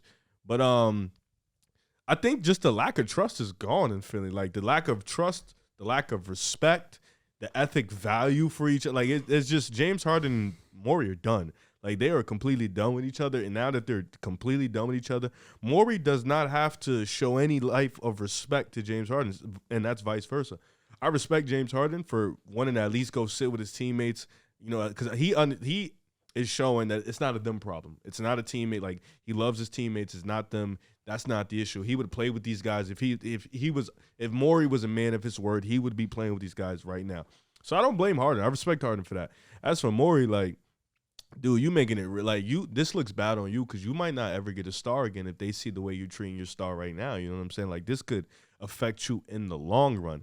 And not to mention, you got to give Embiid some help. Like, this, you have to still, while, like, doing another star, doing right by your other star, you have to do right by your superstar. Like, you have to still get him the help on the court, get him the players so they can play with. And we saw, like, against the Bucks, they need a guy like James Harden to be that other playmaker. The offense looked sloppy at times. It looked like it couldn't get anything going. It looked like it was just fast with no actual idea of what's going to happen next. Just, I'm going to run down the court. Whatever happens, happens. Like, you need that true, playmaker and initiator. Harden would have helped that. I just think, like, at this point, you waiting on a perfect deal for James Harden. It's not going to happen. He's on a 1-year deal. He just is coming off a pretty bad ending to a playoff run. He's up there in age. He's not going to get any better. Like, and he has dealt with some injuries over the past couple of seasons. So this is a guy who basically is on a 1-year. You're not going to get much from him. You might as well take what you can get now and just go with it and figure it out from there. But the perfect package you're waiting for is never, ever going to come because of the situation you're in with James Harden. I feel, off what you said right there, is you need to do what's best for your superstar that's on the court. In my opinion, they've tried to do that. You had Ben Simmons. That obviously wasn't the answer. James Harden wanted to come to Philly. Bang, they made that happen.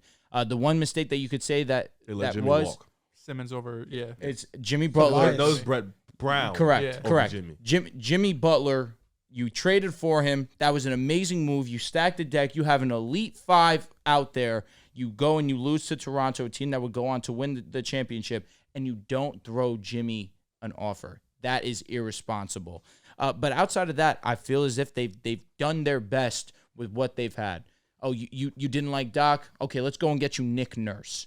who is widely regarded at this point as an upgrade over Doc because of Doc's playoff resume. And now James Harden, yes, he's not there, but we understand the talent that is Tyrese Maxey. That was a home run draft pick. He goes and he shows out night one. He was probably the best player on the Philadelphia 76ers last night. And you don't have James Harden on the court. And yes, I don't love the way that they're going about the James Harden situation. I don't. Whether you want to say it's James Harden's fault, you want to say it's Daryl Morey's fault, regardless, what we know is James Harden is an all-NBA player. Last season, he wasn't on all-NBA, but he had the stats to be all-NBA. Last we saw James Harden in the playoffs, it wasn't his best showing by any means, but he still showed when he's at his best, I can win you 2 playoff games. I can be the reason why we're in a position to beat arguably the best team in the Eastern Conference in the Boston Celtics. But when I don't show up, you're screwed. Right? When I don't show up, this team does not have a chance to win. Wouldn't you rather that opportunity to have that fighting chance at least? Without James Harden, we saw Philadelphia put up a great fight against Milwaukee. Even when Milwaukee gave them a nice punch to the mouth, they responded very, very calmly. Oubre, I'm not going to say we're expecting another performance like that again, but we trust Tyrese Maxey. We trust that Joel Embiid, even in a down night, the team can still be in a game with Milwaukee. He's going to play better. You need to do what you can to salvage this relationship for the 1 year. Because if that's not the case, say goodbye to Joel Embiid. Because he's not going to be on the team. And then you're back to the process. They haven't even paid Maxey yet. And Tyrese Maxey, here's the thing. They're going to trade Joel Embiid. They're going to pay Maxey, and Maxey's going to be the franchise cornerstone. The mighty have fallen. And I say that with respect to Maxey, who I think is an excellent basketball player. You're not winning playoff series with Tyrese Maxey as your best player. And I say that respectfully. Tyrese Maxey's a hell of a ball player. But you lose Joel Embiid, James Harden's gone after this season, and you're stuck with Tyrese Maxey and Tobias Harris as your best 2 players, even though I think Tobias, he's also on an expiring also. He's gone. You're screwed. You're screwed. You need to do the best you can to make this your last dance run with one another. Fix the relationship. Just make it as good as possible for this year. Try and go all out to win this year, because after this one, we might not be seeing this same 76ers team again. Absolutely. And you said it. It's James Harden. Of course, you want to repair that relationships, but it's about, you have an MVP. He's in his prime. You have a very small window. I mean, you've had a couple of years with Embiid prior to this previous when he won MVP, and you only have a couple more years after this. Tyrese Maxey looked fantastic last night. I mean, he looks like he's ready to take that leap and possibly be the second best player on the 76ers team. I mean, going off for 30 when he was the primary shot creator for that team, going up against the Bucks, was one of his most impressive performances we've seen from Tyrese Maxey, especially on, their opening night, going up with all of the hype that the Bucks had with Damian Lillard's debut. And he, outside of Dame that fourth quarter, was really taking over the show. So it really does feel like almost an ego thing between the front office and James Harden, kind of like, who's going to crack first? Are you going to give me my trade? Are you going to show up? And, there's been, I wouldn't say conflicting reports, but I feel like you have 2 kind of different ways to do the reporting between Shams and Woj, where, one is saying like, listen, he's at home, he's taking care of his mother, she's sick, she's battling something. Of course, if your mother's sick, anyone in your family, you have every right to stay at home, take care of them. Basketball comes second there. And you have other reports saying like, oh, he's just not showing up, and they're not giving excuses. And it's kind of some nasty journalism from that side, where if there's an actual situation going on at home, James Harden has that right to do it. But if James Harden is just sitting at home and not doing anything, just more or less out of spite, or saying, I need to get traded or else I am not going to show up, that's a different situation. But that's kind of dead at this point. James Harden did show up. James Harden said, I'm ready to get on this plane and go play against the Milwaukee Bucks. And they said, no, we're going to stop you and not let you on this plane, which is just insane to think of as an organization who, like you mentioned, Drew, they won you 2 playoff games. He won you 2 playoff games last year, right? You were very likely going to lose in 5 games if it wasn't for James Harden showing up one of those games without Joel Embiid out there, without your MVP playing at all. And Embiid throughout that series was not MVP Embiid. He was very mediocre for his standards. Harden was the one who, at least in those 2 games, showed up. So like Drew mentioned, you don't have the luxury to just, be like, you know what, Harden, we'll figure it out down the road. You could sit at home and you could do your thing. We'll just go out here with Maxey and Embiid and keep it pushing. That's not going to work. Harden is an integral part to this team, and whether you want to move off him or keep him on this team, you better do it sooner or later, because day by day, when James Harden doesn't play, his trade value is just going to go down. You're not going to gain any trade value with James Harden by having him at home, not letting him play, not letting him even be in the facility, in the vicinity of the team. That's idiotic. So it's a very strange way that the Sixers are going about it. But you have to think at some point two heads are going to clash, and they have to come to some sort of agreement here, because Harden can't be on the bench for the entire season. I think it's important to note that this all stems from Daryl Morey's broken promise to James Harden, saying that he was going to give him a max. And we don't know if it was the money or the years that was a problem. James Harden may have won 2 games for the Sixers in the playoffs, but he didn't show up for the last 2. And after you don't show up in that fashion, I don't think Daryl Morey is obliged to keep his promise, because James Harden failed to show up for the team in those moments when you needed him most. That's where this entire situation, that's the frustration of this situation from Harden's side. I can understand him being frustrated, understand him for wanting out of Philly, but ultimately, Harden is the one who made this public and decided not to be a professional. Harden is the one that he accepted his player option. He could have declined it.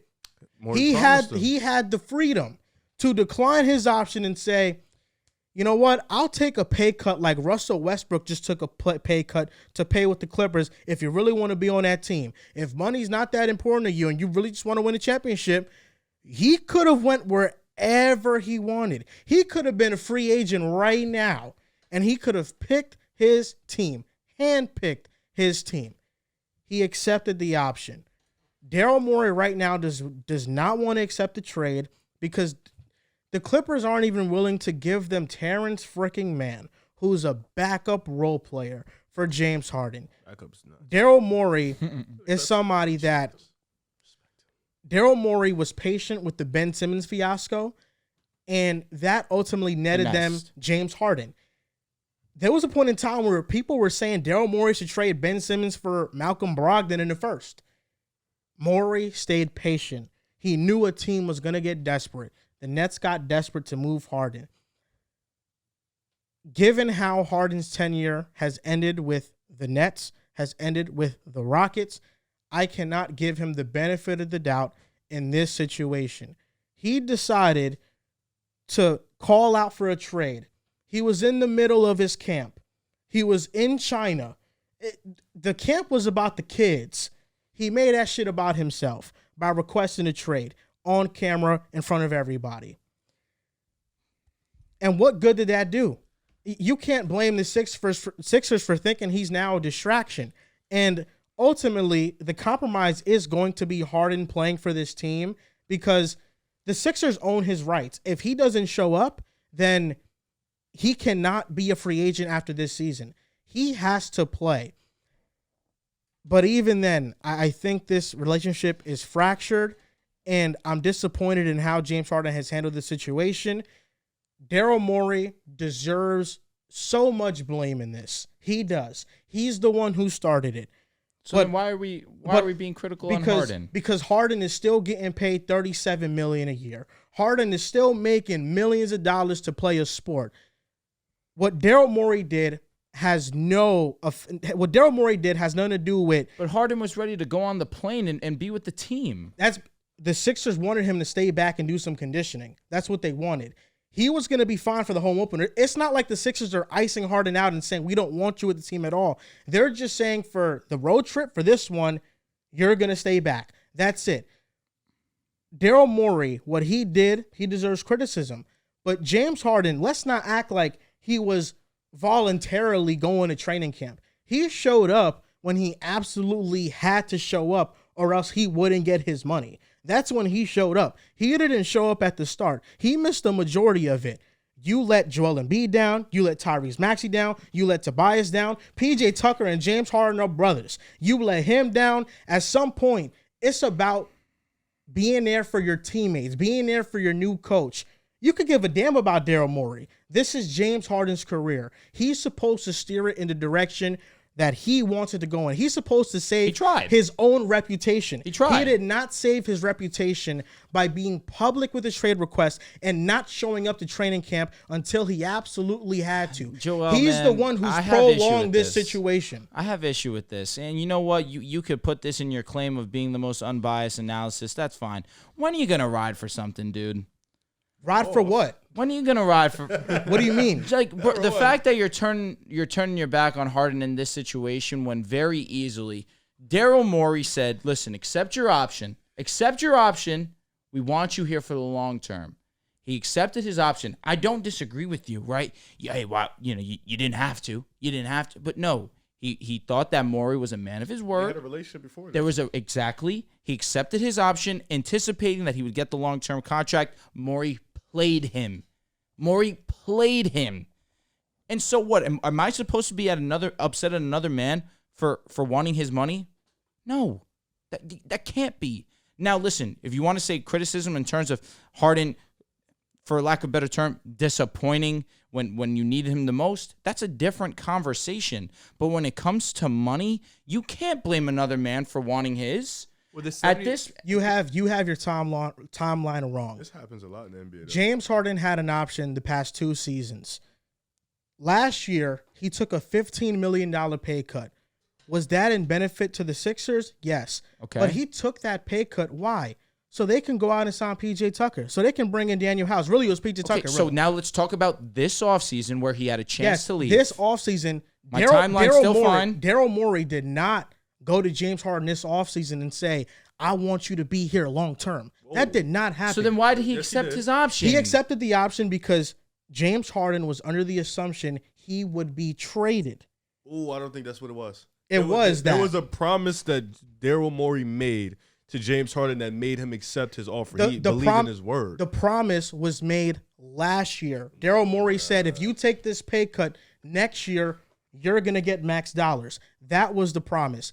The promise was not, but what kind of statement is it? I'm not saying you. I'm saying what kind of statement is it? Yeah, it makes more sense for me to opt into this and then request a trade. That makes no sense. That's exactly what happened. He requested a trade. No, I understand. My point being is, why would that be the case when you can just opt out and go wherever you want and still get paid? That's what I'm wondering. More money with the opt-in, probably. But that's what I'm saying. That's why. Then that can't be the case. The reason why he stayed is to get his money, and I'm not knocking him for doing that. But like if Fred just got $40 million, you're telling me that James Harden, after an All NBA type season, wasn't going to get 40? Yes. There's only a handful of teams. I'm telling you, that's the case. That's just I find that as an impossibility. It's not impossible, Drew, because he just averaged 21, was the league leader in assists. He was inconsistent in the playoffs, fine. But again, he just came off one of his most efficient seasons. He was going to get paid. You're missing that. He's quit on his last 3 teams. That's why they don't want to pay him.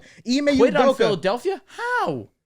He took a pay cut to bring trade. He requested a trade because Morey wasn't a man of his word. The Nets and Rockets, yes. The Nets and Rockets, yes. And the Rockets, he kind of saw through until the writing was on the wall that he was not going to win a championship. He showed up to training camp overweight. Agreed. He played well for the first 2 games and then completely stunk it up and showed no effort on a basketball court. And remind me, was he adamant on going to the Nets? And did he quit on the Nets? On going to the Nets. You tell me all the time he played on a grade 2 hamstring.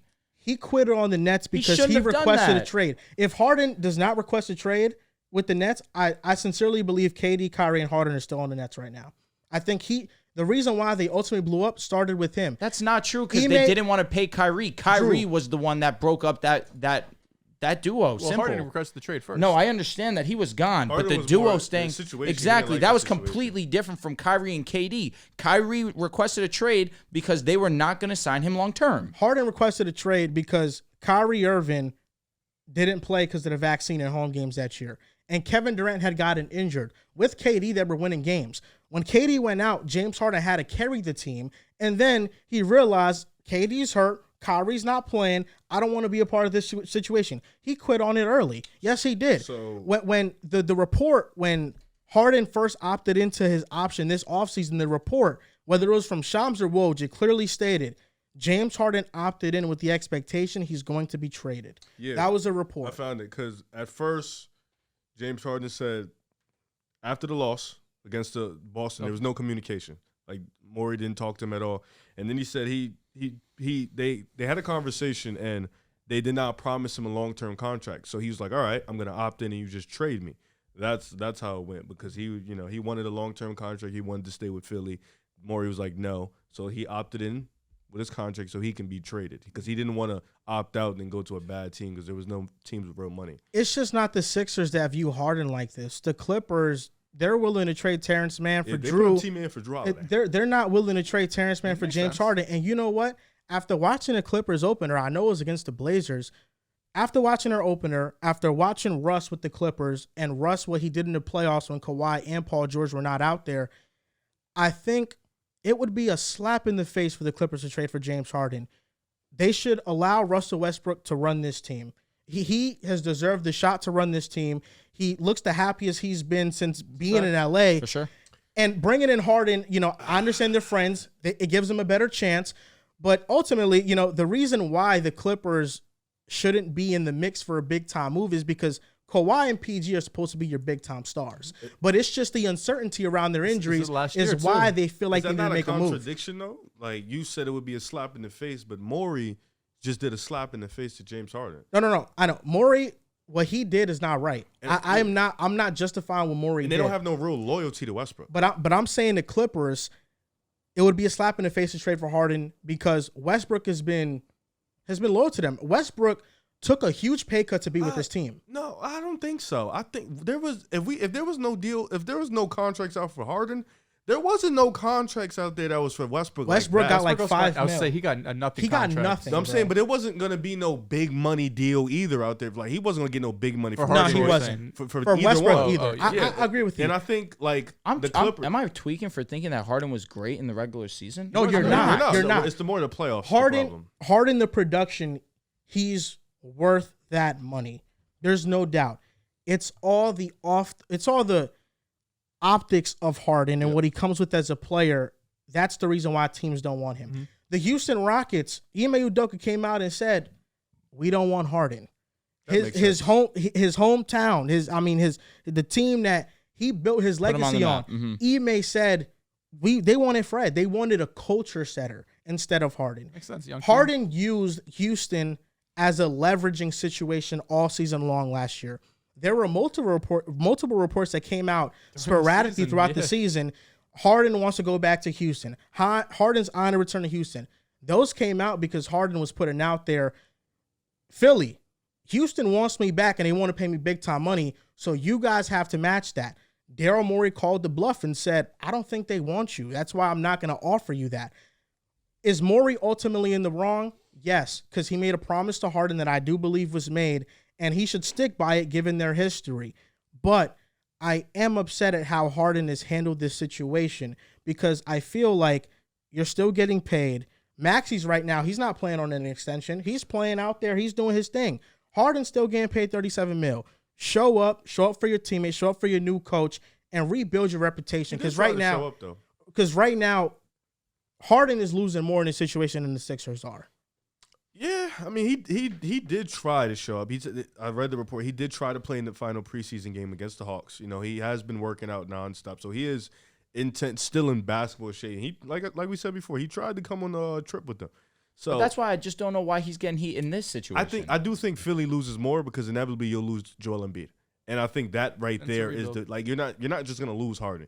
You're gonna lose Joel Embiid. You're gonna have to start this process, which we probably thought they were gonna have to do it anyways. But you're probably gonna have to start this process all over again, and you're gonna start with Maxey on a rookie extension probably. So you went through 4 years of being one of the laughing stocks of the NBA. process. Yeah. And listen, it worked out in their favor. Whether you liked Ben Simmons or not, it started with Ben Simmons, Joel Embiid. Those were the two guys that set the tempo for them. And immediately we saw the results there. It didn't work out with Ben Simmons. You go and now you bring in James Harden as a different option. It's like you've done so much in such a good amount of time that it'll be for nothing when you didn't even make an Eastern Conference Finals. Yeah, they failed. Now, Even let with Harden, me I don't ask think they're you- making the ECF though. No, It's no going to We're be a hard. game away. No, They not- have a not better no more. chance. Not no But more. the Celtics got better and the Bucks got The better. Bucks and Celtics are better. If there was any year, it would have been last year. But question Should've for been you, last though. year. What's up? Talk to me. Is starting over really the worst thing? No, I think it's the mo. It's the Because Joel Embiid, it's gonna net you 4 to 5 first-round picks. but like Joel Embiid himself has not been able to get over the hump in the playoffs because he's always hurt. And it's like maybe the best case scenario for the Sixers, well, I don't think Maxi's a cornerstone. He's definitely a building block. And if you can trade Starting him on a Embiid, rookie max stuff. But if the you- building block with him, Harden and Embiid. but if you're that is paying him great. nothing, that's like Portland right now paying Simons. No, he'll get more than Simons. No, He will, not He's- significantly more though. no. if Simons is only Maxi's making 20 here's mil. the thing, bro. If Maxi's Maxi getting hoops this north season, of 33. let's say Maxi hoops like the way that we saw. Let's not expect 30 every night. Yeah. But let's say he really is the most improved player this season. Philadelphia is a top 5 seed in the NBA. He has a claim to make upwards of 35 million. Maxi is getting 30 regardless. Embiid can net you those picks and young players I too, agree. though. I think like I thought they would break it up in the summer of next year, but I'm all with you. It's not a bad thing like to start over and just trade Embiid, say fuck it, trade Harden for whatever you can get, maybe get like 1 first-round pick or whatever, and just start it over. Like you have Maxi, like you mentioned, you're probably gonna have to pay him whatever. That'll probably be your only loan contract on the deal. You can probably keep Melton if you want to trade him. You could probably get something out of him too. You know, maybe like a couple second rounders or something. PJ Tucker's probably going to retire after this year, or you can trade him with Harden too. You know, let him go with his buddy. But Philly's probably best chance with Bucks getting Dame and the Celtics just getting Drew and Porzingis. Their best chance right now is to probably build it up anyways while Drew is at this age. You know, you got Dame at this age. You probably should just start over now to where you can get a better team in a couple of years when those guys are probably phasing out. And it's not that we've seen the Sixers peak. It's just We've seen it. It does feel kind of repetitive that every year, like we know in the regular season, they're going to be a top 3-4 seed. We know they're going to win in the first round, and then the second round comes around, and they get matched up either against an opponent that's better than them or their star player, whether it's Embiid or Harden this past season, just doesn't show up. You got something in your eye, bro? Yes, but I'm good now. Okay. I was in hell for about And 5 to minutes. Dell's point, there's been a lot of different reporting on this situation. Yep. Chris Haynes is the one that released the article about Harden not getting on the flight. Chris Haynes is very pro player. You have Woj, who feels more pro front office. Yeah. And then Shams just kind of feels like the middle guy. Pro him. I feel like the truth is somewhere in the middle, for sure. You know, I don't think the Sixers have handled this situation entirely great, and I don't think Harden maybe has handled this as great as Chris Haynes is reporting that, you know, oh, he's showing up, he's active, he's trying to be here. You know, I think definitely it's somewhere in the middle. Yeah. On to the 2020 NBA redraft. Now, the original topic for this was going to be grading extensions, but most of the grades have come from this draft class. And this draft class is one of the worst ones that we could say in recent history. Joel wanted to do a full first round of the 2020 This draft. guy's bored. I wanted to give respect to, you know, Peyton Isaiah Pritchard. Stewart. Where we drafting James Wiseman? Is he going to be in a lottery picks? We don't know. James Harden wanted to be in the first, or excuse me, James Wiseman would be in the first round. So 2020 NBA He might not get redraft. drafted, yo. 2020 NBA redraft, one of the worst drafts in recent memory. You know what, Drew? I'll let you start it off with the first overall pick, and we all know who that should be. Wow, you're actually overly generous. I'm surprised that you would give me that honor, given the fact that we know who number one's going to be. It's going to be the guy who was selected number one in the original draft, Anthony Edwards. Yes, sir. Do Golden State Justice. Oh, am I going to do Golden Let's State let Justice? Riv do the Riv, second overall okay, pick. what do you got? Riv, you have the second overall pick for the Warriors. Is it Tyrese or is it LaMelo? You know, Devin I'll tell you what, a lot could be told off this answer. I'm just going you to say bringing up Tyrese is interesting because what LaMelo and Tyrese can both bring to this team in the transition as shooters is tough. I think Tyrese is a little bit better off ball, but I do like LaMelo's size because for a team that lacks size, LaMelo 6'8" can come in, do some things. I would go with LaMelo. and he's got the ratchet. They both do. So that's why I need, but I would go LaMelo with this pick. I like 6'8", big guard, can come in. And I think he'll be, I think his peak is higher than Tyrese, and I think Golden State can be the one to unlock it. So I'd go Tyrese here. With the third overall pick, this is easy for the Charlotte Hornets. James Wiseman. Going with Tyrese Halliburton. I'm sorry. I'm cool Going with with that. Tyrese Halliburton, basically filling in that LaMelo role for Dehls, them. Do Yes, us sir. justice, please. What we got? We got Chicago here.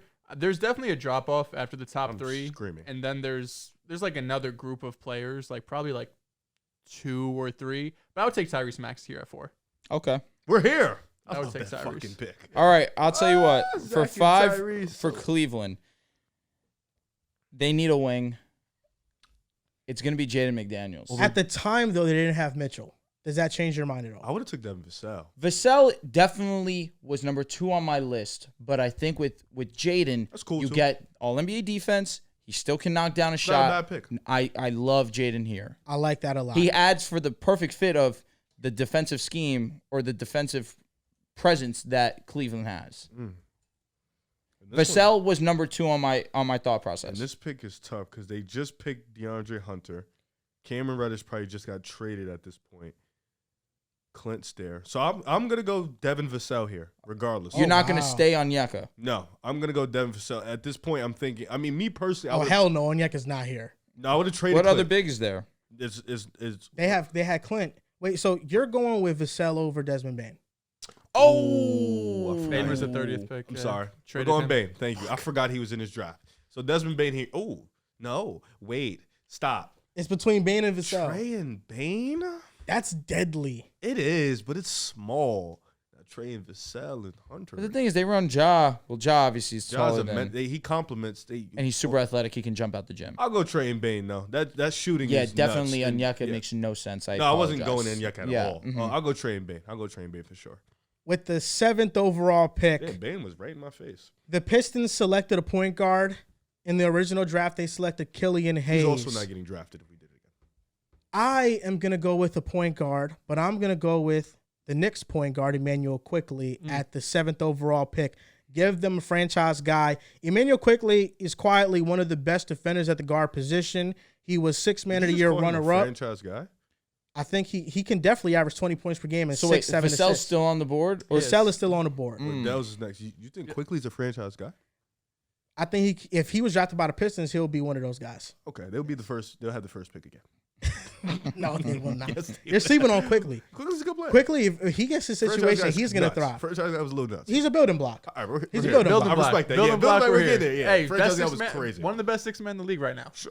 Probably the best. This was between Quickly and Devin Vassell. I understand Vassell is a wing, so you might favor him, but for the I don't even Pistons, remember who they had. the They needed a Pistons guard, I think. legitimately had nothing. They needed a guard. I'm going with Emmanuel Quickly here. So with the 8th pick, the Knicks took Obi Toppin in this class. We He's will also not be going to the taking second Obi. round. We will be taking Devin Vassell.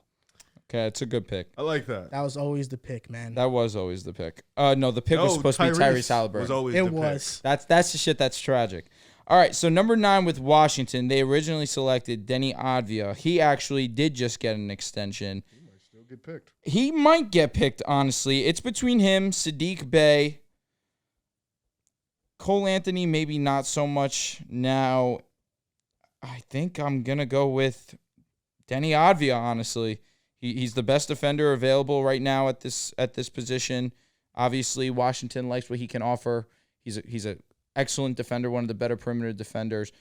Underrated, in terms of moving the ball around. I'm going to stay with Denny Advia. So I got Phoenix, and after 2021, I believe they're in the playoffs. They are officially a top team.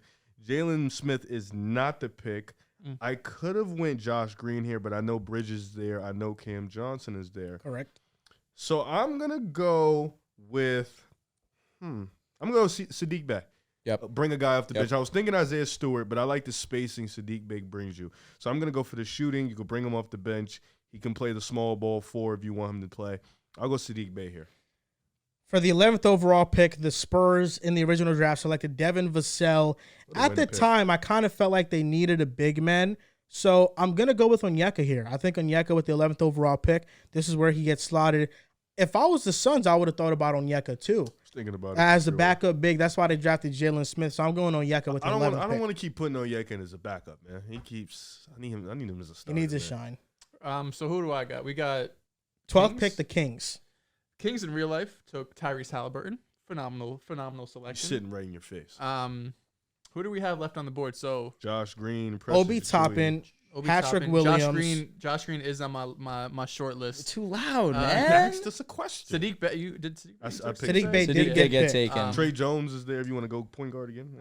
Cole Anthony. Nick Richards. Cole Precious. Anthony. Isaiah Joe is on this I draft. know Isaiah Joe, another sniper. Sniper boy. Good.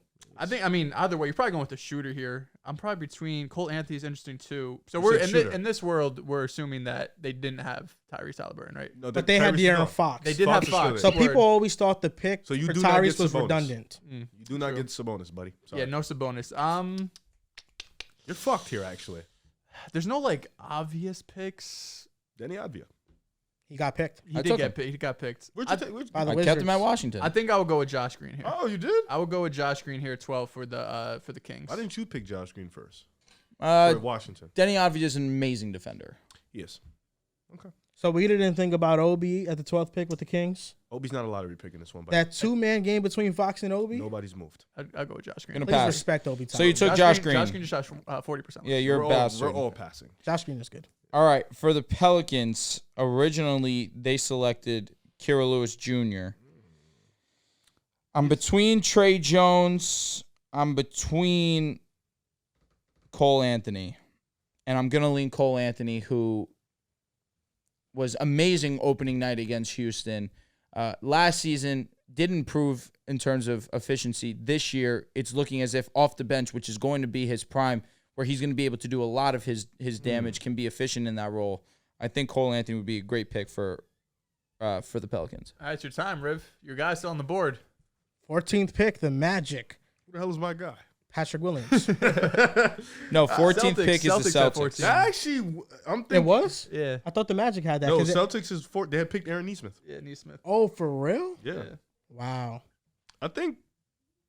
What was your team like that year? 2020. So was that Kemba's year? So was that Kemba, Evan Fournier, of course Tatum, Brown. You had Horford, Smart. Yeah. I'll go Patrick Williams here. Okay, yeah, I'll go Patrick Williams here. Good role player, can shoot the ball, can defend. Gonna come in and do a little bit of what you expect Jordan Walsh to do. So yeah, I'll go Patrick Will here. Ain't shit left to really pick from. Yeah. It's either him or Isaiah Stewart. So the snubs. Isaiah Joe gets This snubbed. is such a nasty. Isaiah ass Stewart, Aaron Neesmith, Xavier Trey Tillman's in Jones this gets class. snubbed. Yeah, Trey Obi Jones. Toppin. snub. They're probably next up. Let You me know ask who's you. a quiet snub, low key? Peyton Nick Pritchard. Richards. Okay. Riv, let me ask you. Cole Anthony or Pat Will? It depends. I only say that because I'm trying to think back to their team at 2020. In 2020, they selected They took Payne Kira. Pritchard in the Oh, it's draft, too. Leonardo Almaro. He got traded though. No, Payne Pritchard? Boston. Payne Pritchard was Boston. No, I know. That's what I'm saying. So, like, in this draft, what they needed was, given that they took Neesmith and Pritchard, they needed, like, a shooter And and a Bane. guard. Fuck. Who are we? I'm talking about. We're talking about the Pelicans. Oh, the Pelicans. Who did they originally take? The Pelicans took Kira. Kira, Yeah. yes. They needed a guard. So that's why I went Cole. That's fair. But I think Pat Will at the time. I'm trying to think. Herb Jones was 2021. No, he yes. was. Yeah. Herb Jones got drafted 2021. after. Yes. You Got sure that it. was 2021? Yes. Okay. That was a Josh Giddey Because the draft. last two they went Sengun. Herb Jones, which Then of Trey course Murphy. second round, and then Trey Murphy in the first. Yeah. So that's why, in hindsight, I guess maybe Pat Will would have been there. But again, injuries. No, They took a guard. But I'm wondering. I wanted your opinion. I'll be honest. CJ, Herb, Trey. All came after 2020. Yeah. Yes. Yes. They needed a guard at the time. They did. Yeah. Crying. Because their guard was Devontae Graham, and they just lost Lonzo Ball, I believe. That's hard. Sleeper changed Puka Nakua's profile picture to Pikachu. I'm actually unlocked. I'm unlocked. I just became the best team in the league overnight. And they made Bijan Mustard. Dijon Mustard. Yeah, did you see what they did? No, to it's Bijan's Mustard. Mustard. Bijan His Mustard company. said- Yeah, I forgot. his company. That's gonna That's do it for the hilarious. show. Thank you. Let's go. Close it out, Riv. Bijan Mustard. That's gonna do it. Come on, let's hear it. That's going to do it for the show. Thank you guys for watching. If you want to follow us at pickaside.com. Pick us out on TikTok. Pick us out Follow on us, Twitter. pickaside.com. Don't forget Riv Academy Fantasy Reaction Yes, Show. sir. Joel Moran Show. Joel is also dropping a new show for the New York Jets and his team. When's the first episode coming When out? is the first episode? I have no idea. He has It's separate no YouTube idea. channel, I right? mean, Or is- Yeah. yeah. I'm If thinking tomorrow I might do if the one. game is Sunday, Joel you knows should- Jets. Joel knows I Jets. have to drop. Yeah, if the first game of is it. Sunday, you should drop pretty soon, you know? Like, Yeah. pretty either, you know. But thank you guys for watching and enjoy the rest of your day. Happy Halloween.